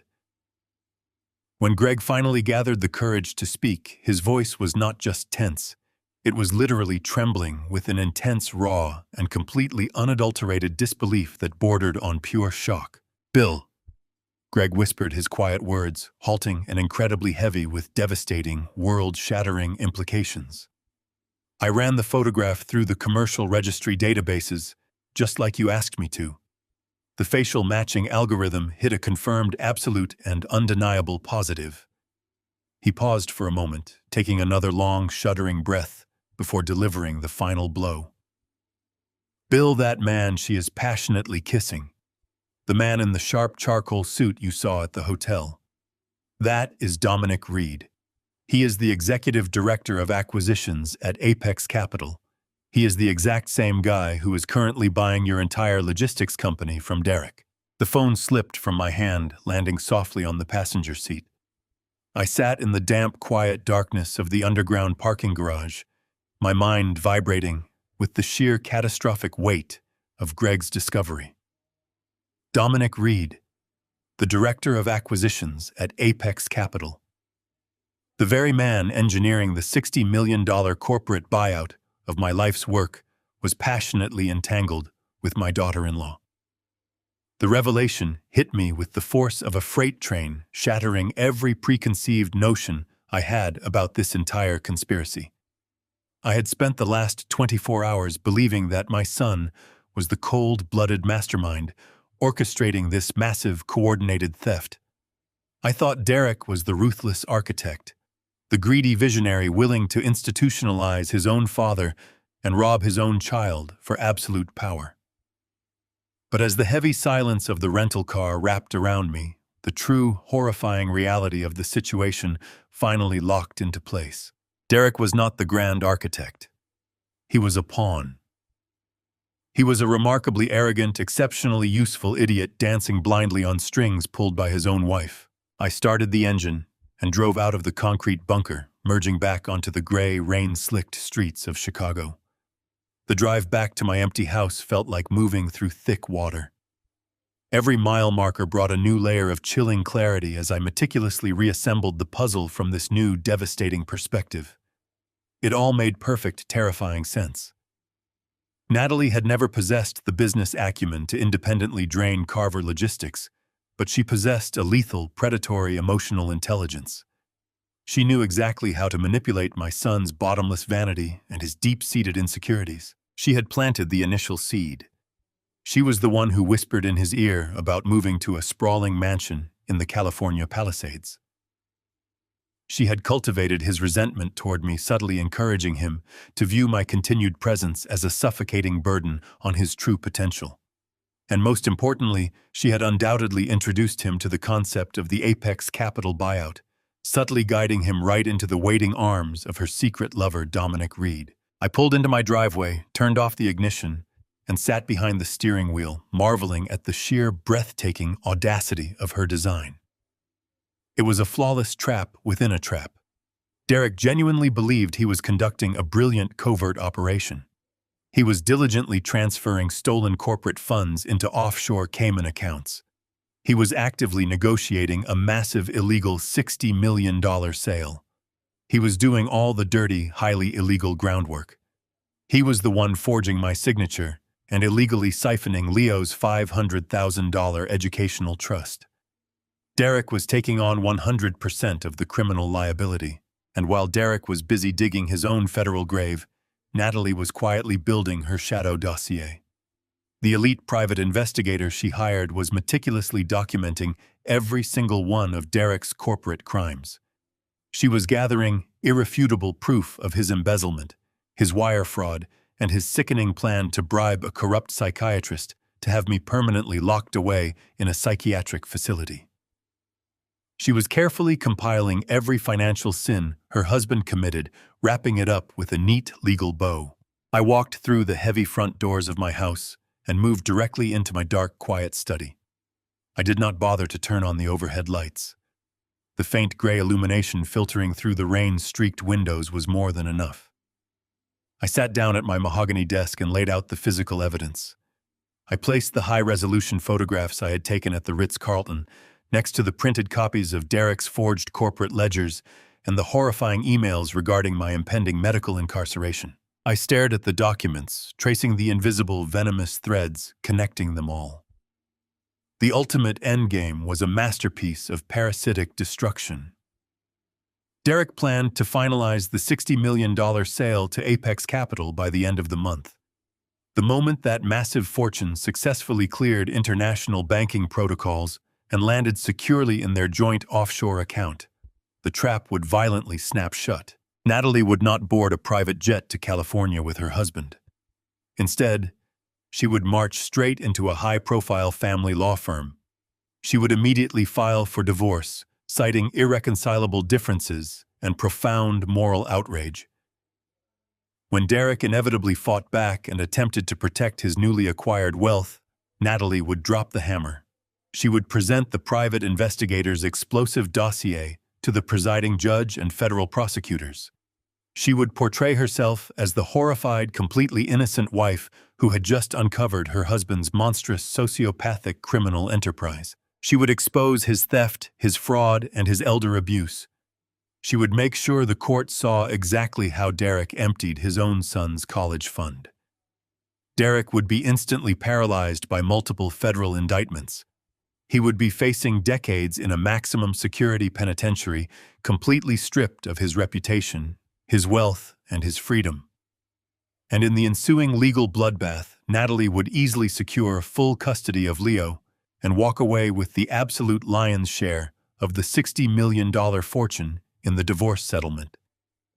She would take the clean, sanitized cash, leave Derek to rot in a federal cell, and happily relocate to the California coast to live openly with Dominic Reed, the very man who facilitated the entire transaction. They had successfully weaponized my son's greed to completely consume my empire. I sat in my dark study looking at the photos and the forged dementia documents. I waited for the familiar burning surge of paternal rage to wash over me. I waited for the heartbreak, the sorrow, the crushing grief of a father watching his family devour itself from the inside out. But those emotions never came. The profound, suffocating sorrow that had plagued me since Catherine's death was entirely gone. The bitter, stinging anger that had flared when I first saw Natalie's diamond necklace had completely evaporated. As I sat alone in the quiet shadows of my home, surrounded by the undeniable proof of their absolute malice, I did not feel anger anymore. I felt the absolute chilling clarity of a man who is about to burn a forest down. My mind operated with the detached precision of a seasoned general, surveying a battlefield perfectly primed for an ambush. For 3 years, they had viewed me as a fragile, irrelevant ghost. They had confused my profound grief for absolute weakness. They honestly believed they could manipulate my legacy, steal my grandson's future, and casually throw me into a locked cage to rot away in silence. I slowly gathered the photographs, the financial ledgers, and the medical bribes, placing them into a single neat stack on the center of my desk. I pressed my hands flat against the cool, polished wood. They want to play God with my life. I will show them what a real creator can destroy. I did not sleep for the rest of that long, agonizing night. I remained sitting in the dark shadows of my study, watching the relentless rain slowly taper off as the first pale gray light of dawn crept across the Chicago skyline. I carefully gathered the neat stack of damning evidence and placed it into my heavy leather briefcase. The forged corporate financial ledgers, the high-resolution photographs of Natalie passionately kissing the hedge fund director, and the digital audio recording of Derek cheerfully negotiating a $50,000 bribe for a fabricated dementia diagnosis were all securely locked away.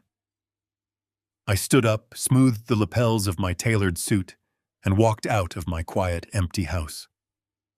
I climbed into the driver's seat of my unassuming rental sedan, but I did not drive toward the corporate headquarters of Carver Logistics. Instead, I merged onto the highway and headed straight into the towering glass and steel heart of the financial district to meet with a man whose reputation was as terrifying as it was legendary. Victor Sterling was not a standard corporate lawyer. He was a highly specialized, ruthlessly aggressive wealth protection attorney. He operated entirely in the discreet shadows of the elite, catering to billionaires, titans of industry, and incredibly powerful families who needed their vast fortunes permanently shielded from catastrophic divorces, hostile corporate takeovers, and aggressive federal seizures. Victor was an absolute predator in a bespoke suit. He was a man who built unbreakable financial fortresses and ruthlessly destroyed anyone who dared to lay siege to them.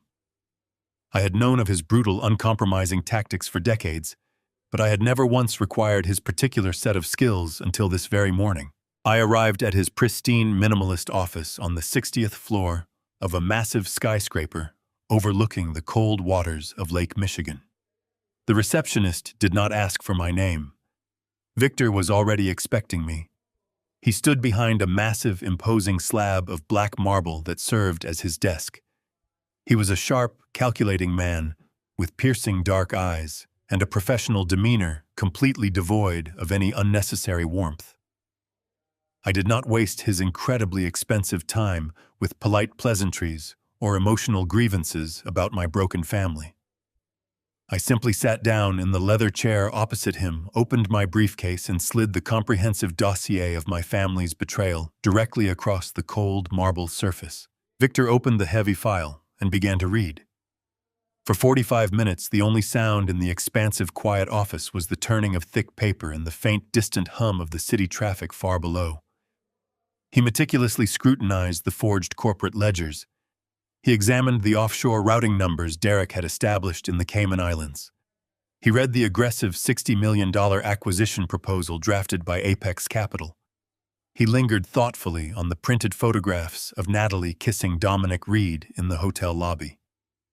Finally, he plugged my encrypted flash drive into his secure terminal and listened to the audio recording of my son casually purchasing a fake medical diagnosis to lock me in a psychiatric facility. When the recording finally clicked off, the heavy silence returned. Victor closed the file and folded his hands deliberately on the desk. He did not express pity. He did not offer empty, meaningless sympathy for a heartbroken father. He simply looked at me with a profound, terrifying professional respect. He stated that the coordination between my son and my daughter-in-law, despite their completely separate and conflicting endgames, was a masterpiece of lethal financial ambition. Derek was trying to lock me in a medical prison to steal my voting shares and blindly sell the company to Apex Capital. Natalie was patiently waiting for that exact money to clear so she could use her private intelligence dossier to annihilate Derek in divorce court, seize the entire fortune, and vanish with the hedge fund executive who was currently buying the company. I leaned forward, resting my elbows on the edge of the marble desk. I looked directly into Victor's eyes and told him that I did not simply want to stop them. Stopping them was no longer enough. I wanted to completely and utterly eradicate their futures. I needed to move my life's work, my entire global corporate infrastructure, and every single liquid asset I possessed entirely out of their reach. I told him I required a financial maneuver so aggressive and so absolutely legally impenetrable that neither Derek nor Natalie nor the predatory lawyers at Apex Capital nor the federal government itself could ever possibly reverse it. I needed to ensure that when the dust finally settled on this massive conspiracy, my traitorous son and his scheming wife would be left holding absolutely nothing but ashes. Victor stood up and walked over to the floor-to-ceiling windows, looking out over the sprawling morning city. He explained that standard corporate defensive measures would not be nearly sufficient for this level of threat. If Derek successfully obtained the fraudulent medical conservatorship from the corrupt psychiatrist by the end of the month, any traditional asset transfer I made right now could be aggressively challenged and easily reversed in a federal court. A judge operating under the false pretense of my supposed mental decline could simply void my recent financial decisions. Derek's entire strategy hinged completely on stripping me of my legal autonomy. If he legally became my caretaker, he could forcefully unwind any standard trust, liquidate my private holdings, and push the $60 million sale through regardless of my fierce objections. The large office felt suddenly cold as the grim reality of my son's trap settled around us. I asked Victor if there was a definitive countermeasure. I needed to know if there was a way to permanently sever Derek's access to the company before the corrupted medical evaluation was officially filed with the state. Victor slowly turned away from the bright window. A remarkably sharp, incredibly dangerous smile began to form on his face. He walked briskly back to his desk and pulled a thick, dust-covered leather binder from his secure personal archives. It was the original foundational corporate charter for Carver Logistics. It was the exact legal framework I had drafted 30 years ago, when the company was nothing more than a single drafty warehouse and a handful of old delivery trucks. Victor opened the ancient binder and rapidly scanned the dense, highly complex legal paragraphs. He pointed a steady finger at a deeply buried, nearly forgotten clause tucked away in the very back of the foundational corporate bylaws. He explained that when I originally structured the logistics empire decades ago, I had intentionally included an absolute fail-safe mechanism to prevent hostile corporate raiders from ever seizing the infrastructure. It was an archaic, incredibly powerful legal provision, designed specifically for absolute catastrophic emergencies. Victor's voice carried the unmistakable, thrilling edge of a lethal victory. He looked directly at me and confirmed the ultimate truth. Because Derek's fabricated medical evaluation had not yet been submitted to a judge, and because no court had officially declared me mentally incompetent, I was still the absolute, legally recognized primary signatory of Carver Logistics. I still possessed my full, uninhibited legal autonomy in the eyes of the law. And because I was the original, undisputed founding owner of the corporation, I had the supreme right to unilaterally trigger the founder's clause without needing a single vote of approval from the executive board. I asked him exactly what the clause allowed me to do. Victor leaned across the black marble desk, his eyes shining with a ruthless, brilliant intensity. He explained that by invoking this specific ironclad provision today, I could legally lock the company's entire master capital, every warehouse, every single global shipping contract, and all 51% of my primary voting shares directly into an irrevocable trust. Once my signature dried on that document, the trust would instantly become a completely autonomous, untouchable legal entity. It could never be broken. It could never be altered by a medical conservator. And it could never, under any circumstances, be sold to a hedge fund. The bank manager looked at the screen, sweating. "Mr. Carver, if you transfer this, the company will have zero liquidity. It will functionally bankrupt the firm by tomorrow morning." I look him dead in the eye and sign the authorization. "Execute the transfer." Harrison's hand shook as he reached for the authorization slip. He stared at my signature, the stark black ink that was about to pull the life support plug on a global logistics empire. He was a man who worshipped stability, a man who spent his entire career ensuring the steady, predictable flow of corporate capital. To him, this was financial suicide. To me, it was the only way to amputate a gangrenous limb before the infection completely consumed the body. He slowly entered the final authorization codes into his terminal. I watched the bright monitor as the loading screen appeared, processing the massive, unprecedented movement of capital. The digital progress bar ticked forward, each green increment representing millions of dollars physically vanishing from Derek's reach. In the silent vacuum of the bank manager's office, I imagined the exact sequence of events that would unfold tomorrow. Derek would walk into the boardroom flanked by the aggressive, sharply dressed lawyers from Apex Capital. He would proudly present his fraudulent $50,000 medical conservatorship, smugly declaring himself the absolute master of Carver Logistics. He would reach for the solid gold pen to sign the $60 million acquisition papers, believing he had successfully pulled off the perfect crime. And then the hedge fund's forensic accountants would attempt to verify the company's liquidity prior to the final transfer. They would find absolutely nothing. They would open the corporate ledgers and discover a barren, echoing wasteland. The master operating accounts, the massive payroll reservoirs, the international shipping deposits, all of it would be sitting at zero. The $60 million valuation would instantly evaporate into thin air. Apex Capital would not simply walk away. They would ruthlessly tear Derek apart for attempting to sell them a hollow, bankrupt shell. The catastrophic financial implosion would trigger a massive federal audit.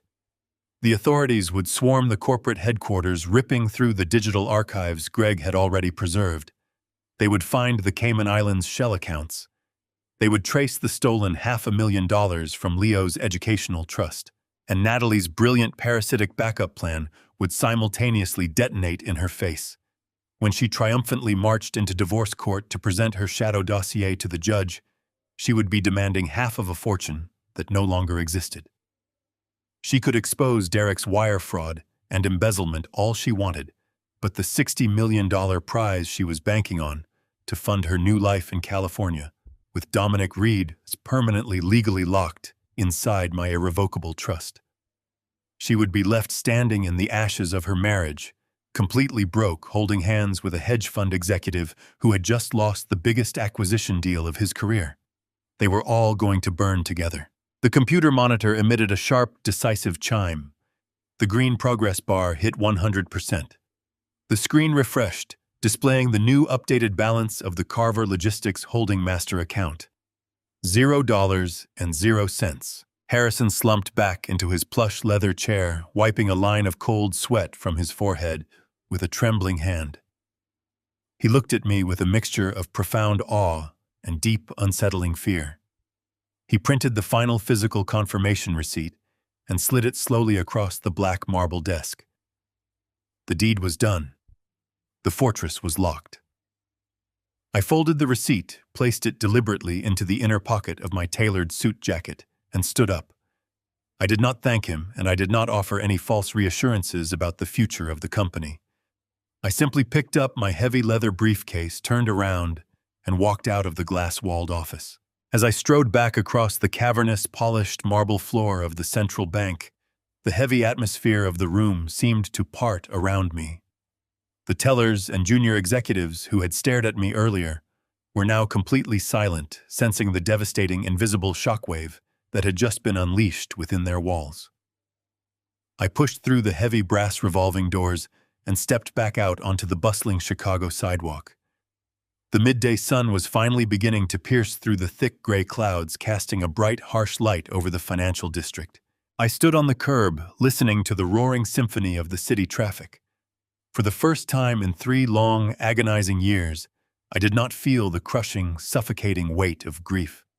I did not feel the paralyzing sorrow of a man who believed his life was entirely behind him. The grief had been weaponized, the sorrow converted into a cold, terrifying purpose. I had just dismantled a global empire with a single signature, entirely rewriting the destiny my son had so arrogantly planned for me. I hailed a passing taxi, giving the driver the address to my quiet, gated estate. The trap was set, the vault was completely empty, and the countdown had officially reached its final hours. Now all I had to do was go home, sit in my dark study, and patiently wait for the monsters to realize they had locked themselves inside the cage. As the taxi carried me away from the towering glass structures of the financial district, I felt the satisfying heavy weight of the leather briefcase resting against my leg. The documents secured inside represented the absolute salvation of my legacy. Victor had executed my exact instructions with flawless, ruthless precision. The $25 million I had just pulled from the Carver Logistics operating accounts, along with my entire personal fortune, and the 51% voting shares, were no longer floating in vulnerable corporate ether. They were now entombed within a titanium legal fortress. The irrevocable trust was explicitly permanently bound to a single solitary beneficiary: my grandson Leo. Derek and Natalie were completely stripped of any legal authority to ever touch, manage, or oversee a single cent of that immense wealth. The capital would remain aggressively invested and fiercely guarded by Victor's private management firm until Leo reached his 25th birthday. My son and his treacherous wife had spent months desperately plotting to steal $60 million, but they had just lost absolutely everything. However, cutting off their financial oxygen supply was only the first phase of my defensive strategy. The impending detonation of their fraudulent $60 million deal with Apex Capital was going to create an absolute shockwave of chaos.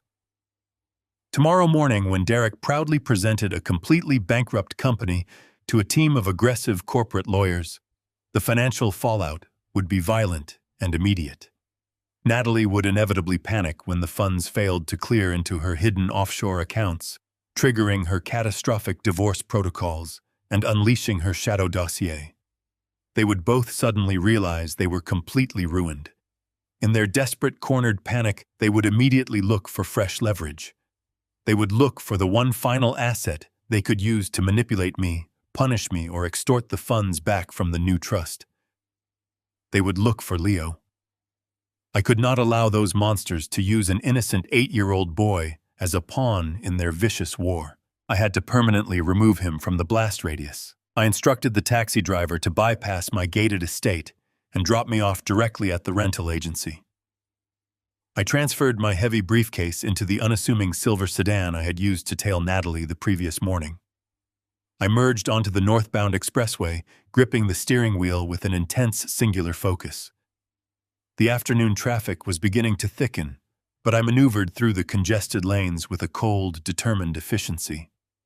Leo attended an exclusive private elementary school, tucked away in the wealthy northern suburbs, a sprawling, perfectly manicured campus, completely isolated from the grime of the city. I knew his daily schedule perfectly. It was early afternoon, just after their scheduled lunch and recreation period. The administrative staff knew me very well, since I had personally funded the school's new science wing 3 years ago. Walking through those heavy glass doors, I maintained an aura of complete unbothered calm, projecting the flawless image of a loving grandfather picking up his grandson for a surprise family outing. The receptionist smiled warmly as I approached the polished wooden desk. I calmly informed her that a minor unexpected family emergency required me to sign Leo out for the remainder of the week.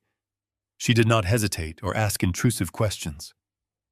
Within 5 minutes, Leo came bounding down the bright hallway, his small backpack bouncing against his shoulders, a look of pure, unadulterated joy lighting up his face. He threw his arms around my waist eagerly, asking if we were going to get chocolate ice cream again. I smiled a genuine warm smile that completely masked the swirling storm of corporate warfare brewing in my mind. I told him we were going on a special secret road trip, just the two of us. I led him out to the sunny parking lot, safely secured him in the back seat of the rental sedan, and locked the heavy doors. As I pulled out of the school's pristine driveway, I carefully checked my rearview mirror. No one was following us. The extraction was flawless, but we were still deep in enemy territory. We drove for hours without stopping. We left the dense, sprawling suburbs of Chicago far behind, merging onto the long, flat interstate highways, heading steadily west. I needed to put an insurmountable physical distance between my grandson and the toxic epicenter of his parents' rapidly imploding lives. I was taking him to my older sister, Margaret. She lived on a massive, completely isolated, and heavily guarded cattle ranch spread across 300 acres in rural Iowa. Margaret was cut from the exact same tough, unforgiving cloth that I was.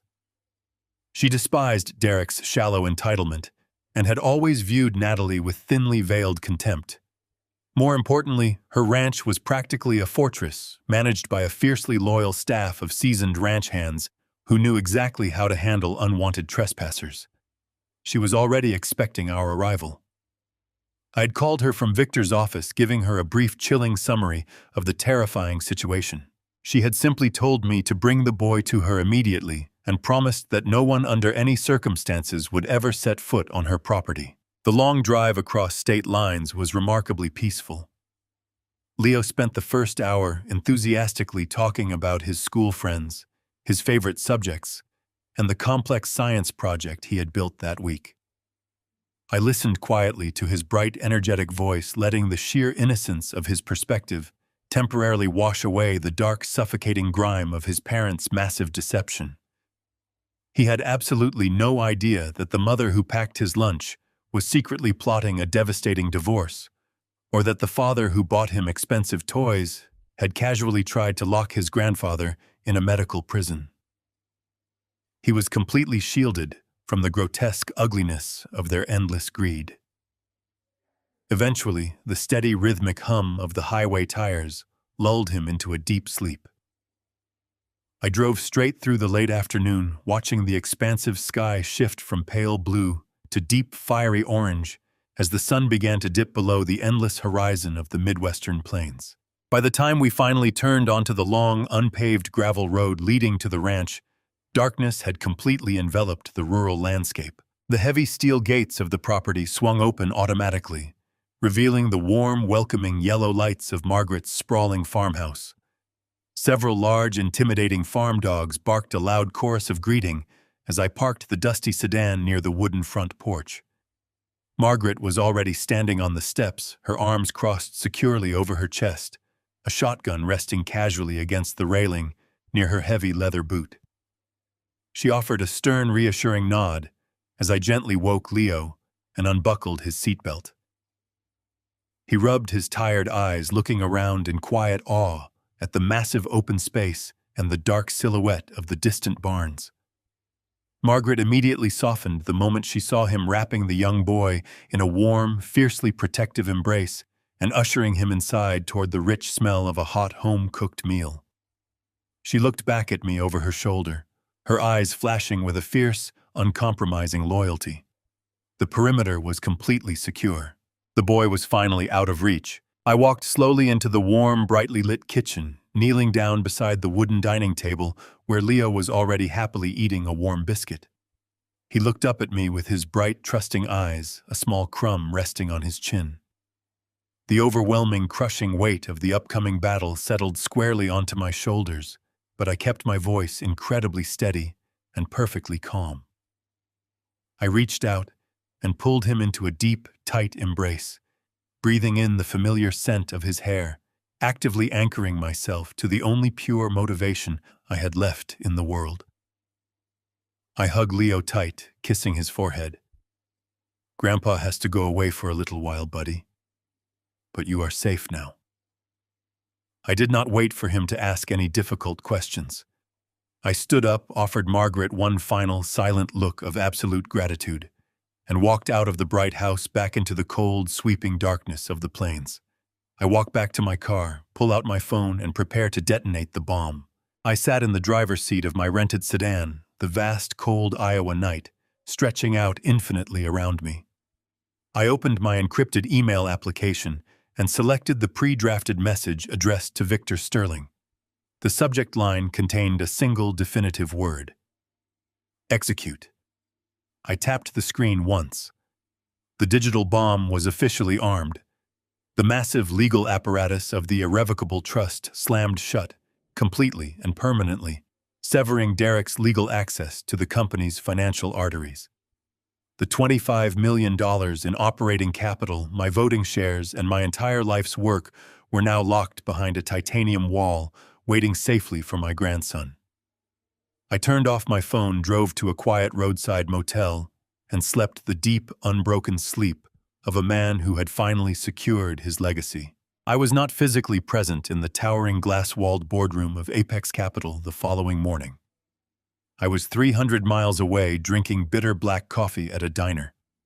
But through the subsequent legal depositions, the frantic bank logs, and the sworn affidavits of the corporate executives present, I know exactly how my son's execution unfolded. I can picture every agonizing, humiliating second of his spectacular downfall as clearly as if I had been sitting right beside him. At exactly 9 o'clock in the morning, Derek strode into the Apex Capital headquarters in downtown Chicago.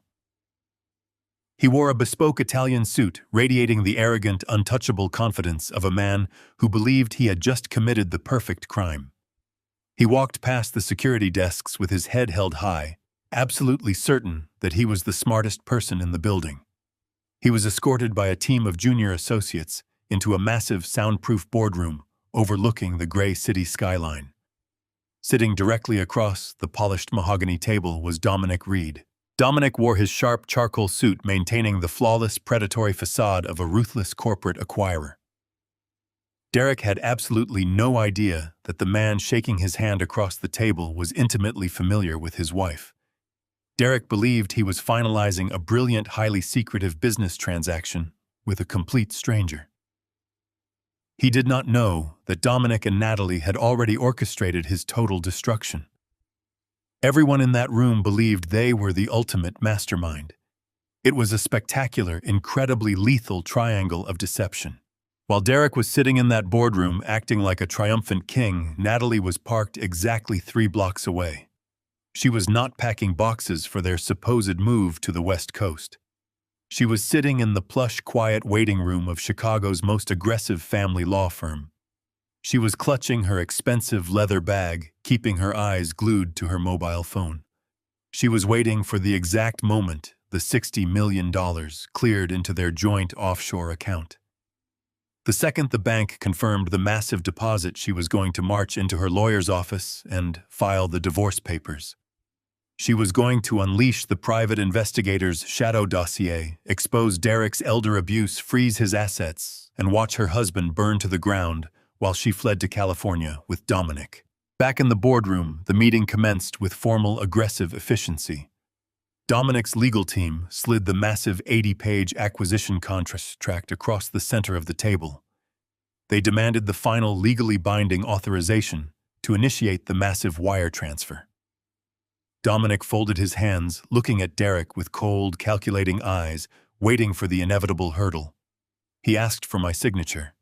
He firmly reminded Derek that Carver Logistics could not be legally liquidated without the express written consent of the majority shareholder. Derek did not hesitate. He opened his sleek leather briefcase with a practiced, arrogant flourish. He pulled out the heavily stamped, completely fraudulent medical documents he had purchased with a $50,000 bribe just 48 hours prior. He slid the forged psychiatric evaluation and the emergency conservatorship papers across the table. Derek put on a sickening mask of mock sorrow, calmly explaining to the room that his father had suffered a tragic, rapid mental collapse. He presented himself as the sole legal guardian, the absolute unquestioned master of my entire estate. The lawyers at Apex Capital scrutinized the documents. They did not care about morality or family loyalty. They only cared about legal liability. The fraudulent papers provided an ironclad shield. The legal barrier was officially cleared. The $60 million trap was fully primed. Dominic leaned back in his chair. A small, exceptionally cruel smile likely played at the corners of his mouth, knowing that he was about to steal this man's company, his money, and his wife. He gestured to his lead financial auditor, a meticulous, highly paid accountant sitting at the far end of the expansive boardroom. The auditor's job was simple, but absolutely critical. He needed to run one final, real-time diagnostic on Carver Logistics' master operating accounts. He needed to formally verify the $25 million in baseline liquidity before Apex Capital authorized their outbound wire transfer. Derek picked up a heavy, solid gold pen, rolling it smoothly between his fingers. He was absolutely savoring the impending taste of his monumental victory. He was seconds away from becoming incredibly rich, utterly convinced he had outsmarted me, outsmarted the law, and secured his perfect, untouchable future. He adjusted his silk tie, waiting for the final confirmation, so he could sign away the empire I had built with my own two hands. The auditor tapped his fingers rapidly across the glass screen of his secure tablet, syncing his sophisticated software directly with the central bank's routing network. The rhythmic hum of the building's air conditioning seemed to amplify as the seconds ticked by. Then, the typing abruptly stopped. A heavy, deeply uncomfortable silence suddenly descended over the boardroom. The auditor stared blankly at his tablet. He frantically refreshed the screen, his fingers moving with sudden, desperate urgency. He adjusted his glasses, his face losing all of its color in a matter of seconds. He tapped the screen again, harder this time, his breathing becoming shallow and erratic. Dominic frowned, deeply annoyed by the sudden delay. He leaned forward and sharply demanded the final verification. Dominic's lead auditor taps at his tablet, his face turning pale. "Mr. Carver, we cannot authorize this purchase. Carver Logistics' main operating account balance is exactly $0.00. You are bankrupt." Derek freezes, the color draining from his face as Dominic glares at him in fury. The silence in the Apex Capital boardroom shattered like a pane of glass hit by a sledgehammer. Dominic Reed slammed his open palms down on the polished mahogany table with enough force to rattle the expensive crystal water glasses. His meticulously crafted facade of corporate elegance vanished instantly, replaced by the sheer, unadulterated rage of a predator who realized he had just been lured into a humiliating trap. He stood up, looming over my son, his voice dropping to a lethal, venomous hiss. He accused Derek of orchestrating a brazen suicidal fraud. He demanded to know if this was some kind of sick, elaborate joke, a desperate ploy to artificially inflate the company valuation at the 11th hour. Derek could not even form a coherent sentence. His mouth opened and closed silently, his eyes darting frantically between the furious hedge fund director and the pale, sweating auditor at the far end of the long table. He scrambled for his own laptop, his hands shaking so violently he could barely type in his security credentials. He desperately logged into the Carver Logistics executive portal, silently praying that the Apex auditor had simply made a catastrophic routing error. But as the internal financial dashboards loaded on his screen, the absolute horrifying reality of his situation stared back at him. Every single account was completely drained. The payroll reservoirs, the international holding funds, and the operational capital accounts were all entirely empty. A bright red banner blinked across the top of his screen, indicating that a unilateral executive-level override had been triggered by the founding signatory. Me. Derek began to stammer, his voice pitching an octave higher in pure panic. He desperately tried to assure Dominic that it was just a temporary banking glitch, a technical hold placed on the funds because of the pending acquisition. He pleaded for a few minutes to call his financial team, promising that the $60 million valuation was still perfectly intact. But Dominic was not a man who tolerated failure or deception. He signaled his legal team to immediately pack up their briefcases.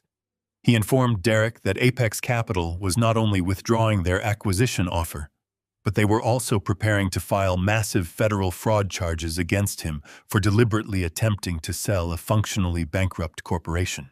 Just as Dominic was preparing to storm out of the room, the heavy glass doors of the boardroom violently swung open. Natalie burst into the room. She had not waited patiently at the family law firm. The sophisticated offshore banking alerts she had set up to notify her of the massive Apex Capital wire transfer had just pinged her phone with a catastrophic failure notice. Panic had driven her straight from the lawyer's office to the epicenter of the corporate deal. She was breathing heavily, her expensive designer coat slipping off her shoulders, her eyes wide with desperate confusion. She looked right past her husband and locked eyes directly with Dominic. In her blind panic, she completely forgot her role as the devoted, oblivious wife. She demanded to know why the funds had not cleared completely, ignoring Derek's presence in the room. The air in the boardroom instantly thickened. Derek, despite his spiraling panic over the empty bank accounts, froze. He looked from his frantic wife to the furious hedge fund director, his mind struggling to process why Natalie was speaking to Dominic with such intimate, demanding familiarity. He asked her what she was doing there. He asked her how she even knew Dominic's name, let alone the highly classified details of the offshore wire routing. Natalie froze, the color rapidly draining from her face as she realized she had just walked directly into the blast radius of her own imploding conspiracy. The three of them stood in a tense, suffocating triangle of deception, none of them fully comprehending the sheer scale of the disaster that had just enveloped them. Before the inevitable explosion of accusations could begin, the heavy boardroom doors opened one final time. A specialized executive courier stepped into the tense, silent room. He wore a crisp gray uniform and carried a single, thick, black envelope. He looked around the room, completely unfazed by the heavy, toxic atmosphere, and asked for Derek Carver. Derek slowly raised his hand, moving like a man trapped in a terrible nightmare. The courier walked over to the mahogany table, handed Derek the heavy envelope, and placed a digital signature pad in front of him. Derek signed his name with a trembling hand. The courier nodded professionally, turned on his heel, and walked out, leaving the heavy glass doors to slowly swing shut behind him. Derek stared at the black envelope resting on the polished wood. He instantly recognized the distinctive, sharp handwriting scrawled across the front. It was my handwriting. His breath hitched in his throat. He looked up at Natalie, who was staring at the envelope with growing horror, and then at Dominic, who was watching him with a cold, suspicious glare. Derek slowly reached out and broke the thick wax seal. He turned the envelope upside down and let the contents slide out onto the center of the table. The first item to fall was a certified, heavily stamped bank statement directly from Victor Sterling's wealth management firm. Derek picked it up, his eyes rapidly scanning the dense legal text. It confirmed that the entire $25 million in operating capital, along with all 51% of my voting shares, had been permanently and legally transferred into an irrevocable trust.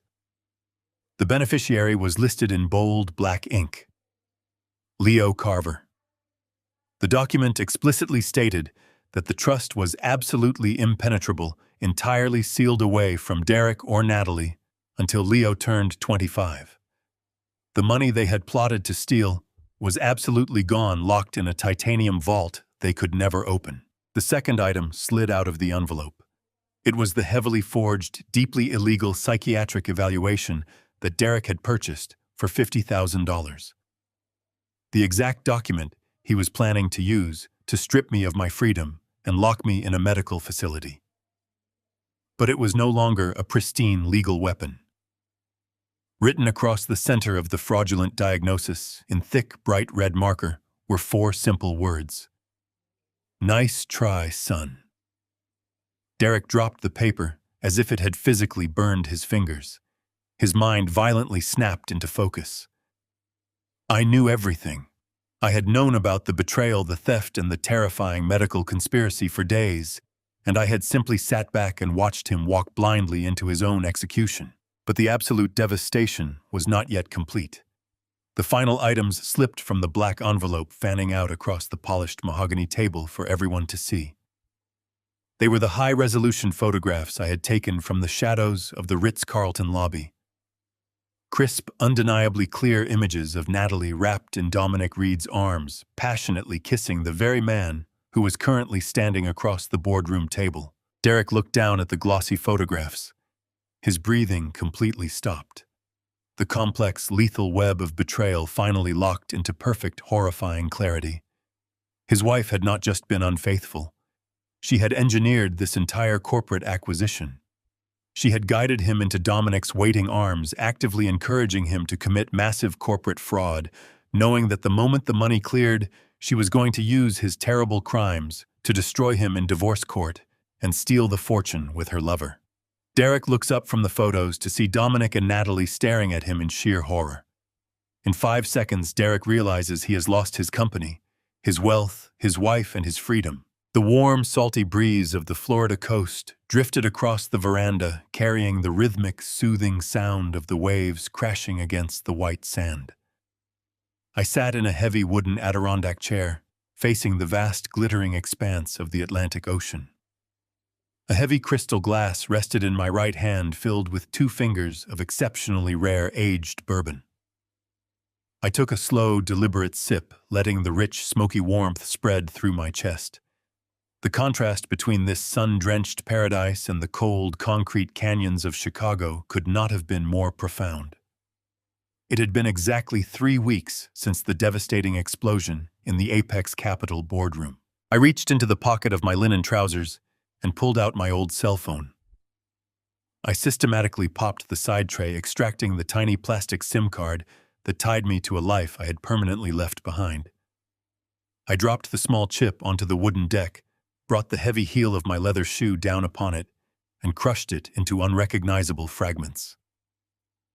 I swept the broken pieces into my hand and casually tossed them into the nearby trash bin. The severance was now absolute and final. I did not need to receive any more desperate pleading voicemails or frantic text messages. I already knew exactly how their story ended. Back in Chicago, the fallout from the failed $60 million acquisition had been swift, brutal, and entirely merciless. Derek was currently drowning under the crushing weight of multiple federal investigations. The authorities had descended upon Carver Logistics, uncovering the Cayman Islands shell accounts, the forged medical documents, and the undeniable proof of his wire fraud. He was facing decades in a federal penitentiary, completely stripped of his corporate titles, his reputation, and his freedom. He had absolutely no money left to hire a decent defense attorney. The fortune he believed was rightfully his was securely locked away, accumulating interest for his son. His impending divorce was equally catastrophic. When Natalie realized the money was gone, she unleashed her carefully compiled shadow dossier, hoping to at least salvage her own reputation and portray herself as the innocent, horrified victim. However, the high-resolution photographs I had included in the black envelope completely shattered her victim narrative. The judge saw her not as a wronged wife, but as a malicious, calculating co-conspirator. Her attempt to seize Derek's non-existent assets ended in a spectacular, highly public humiliation. She walked away from the marriage with absolutely nothing but the designer clothes on her back, her social standing in the elite Chicago circles permanently destroyed. Dominic Reed did not escape the carnage. When the board of directors at Apex Capital discovered that their star acquisitions director had been secretly sleeping with the target company's wife and nearly finalized a deal for a functionally bankrupt corporation, their reaction was swift and unforgiving. He was immediately terminated for a gross conflict of interest and severe professional negligence. He was blacklisted from every major financial institution in the city, his lucrative career completely obliterated in a matter of hours. When Natalie turned to him for financial rescue, he coldly shut the door in her face, blaming her entirely for his catastrophic downfall. They had all turned on each other the moment the trap snapped shut. I smiled, taking another slow sip of my bourbon, as a pair of seagulls glided effortlessly over the breaking waves. The heavy, suffocating darkness that had clouded my mind for 3 years was completely gone. Margaret had called me from her ranch earlier that morning. She told me that Leo was thriving in the open air, learning to ride horses, and smiling, brighter than he ever had in the city. He was safe, protected by blood that actually meant something. The legacy I had built was secure, functioning autonomously, and preparing a genuine future for the only person who deserved it. For the first time in a very long time, as I watched the golden sun dip toward the endless horizon, I was finally at peace. There is a profound tragedy in watching the child you raised trade their soul for greed. We spend our lives building a foundation, hoping our children will stand upon it, only to realize some would rather sell the bricks to buy a crown. But true power does not lie in the money you hold. It lies in the clarity to walk away from those who only value you for what you provide. When loyalty becomes a transaction, family becomes an illusion. Never allow your love for your blood to blind you to the poison they bring into your life. If this story resonated with you, hit that like button and subscribe to the channel. Have you ever had to cut ties with a toxic family member? To protect your own peace, share your story in the comments below. I read every single one. See you next time.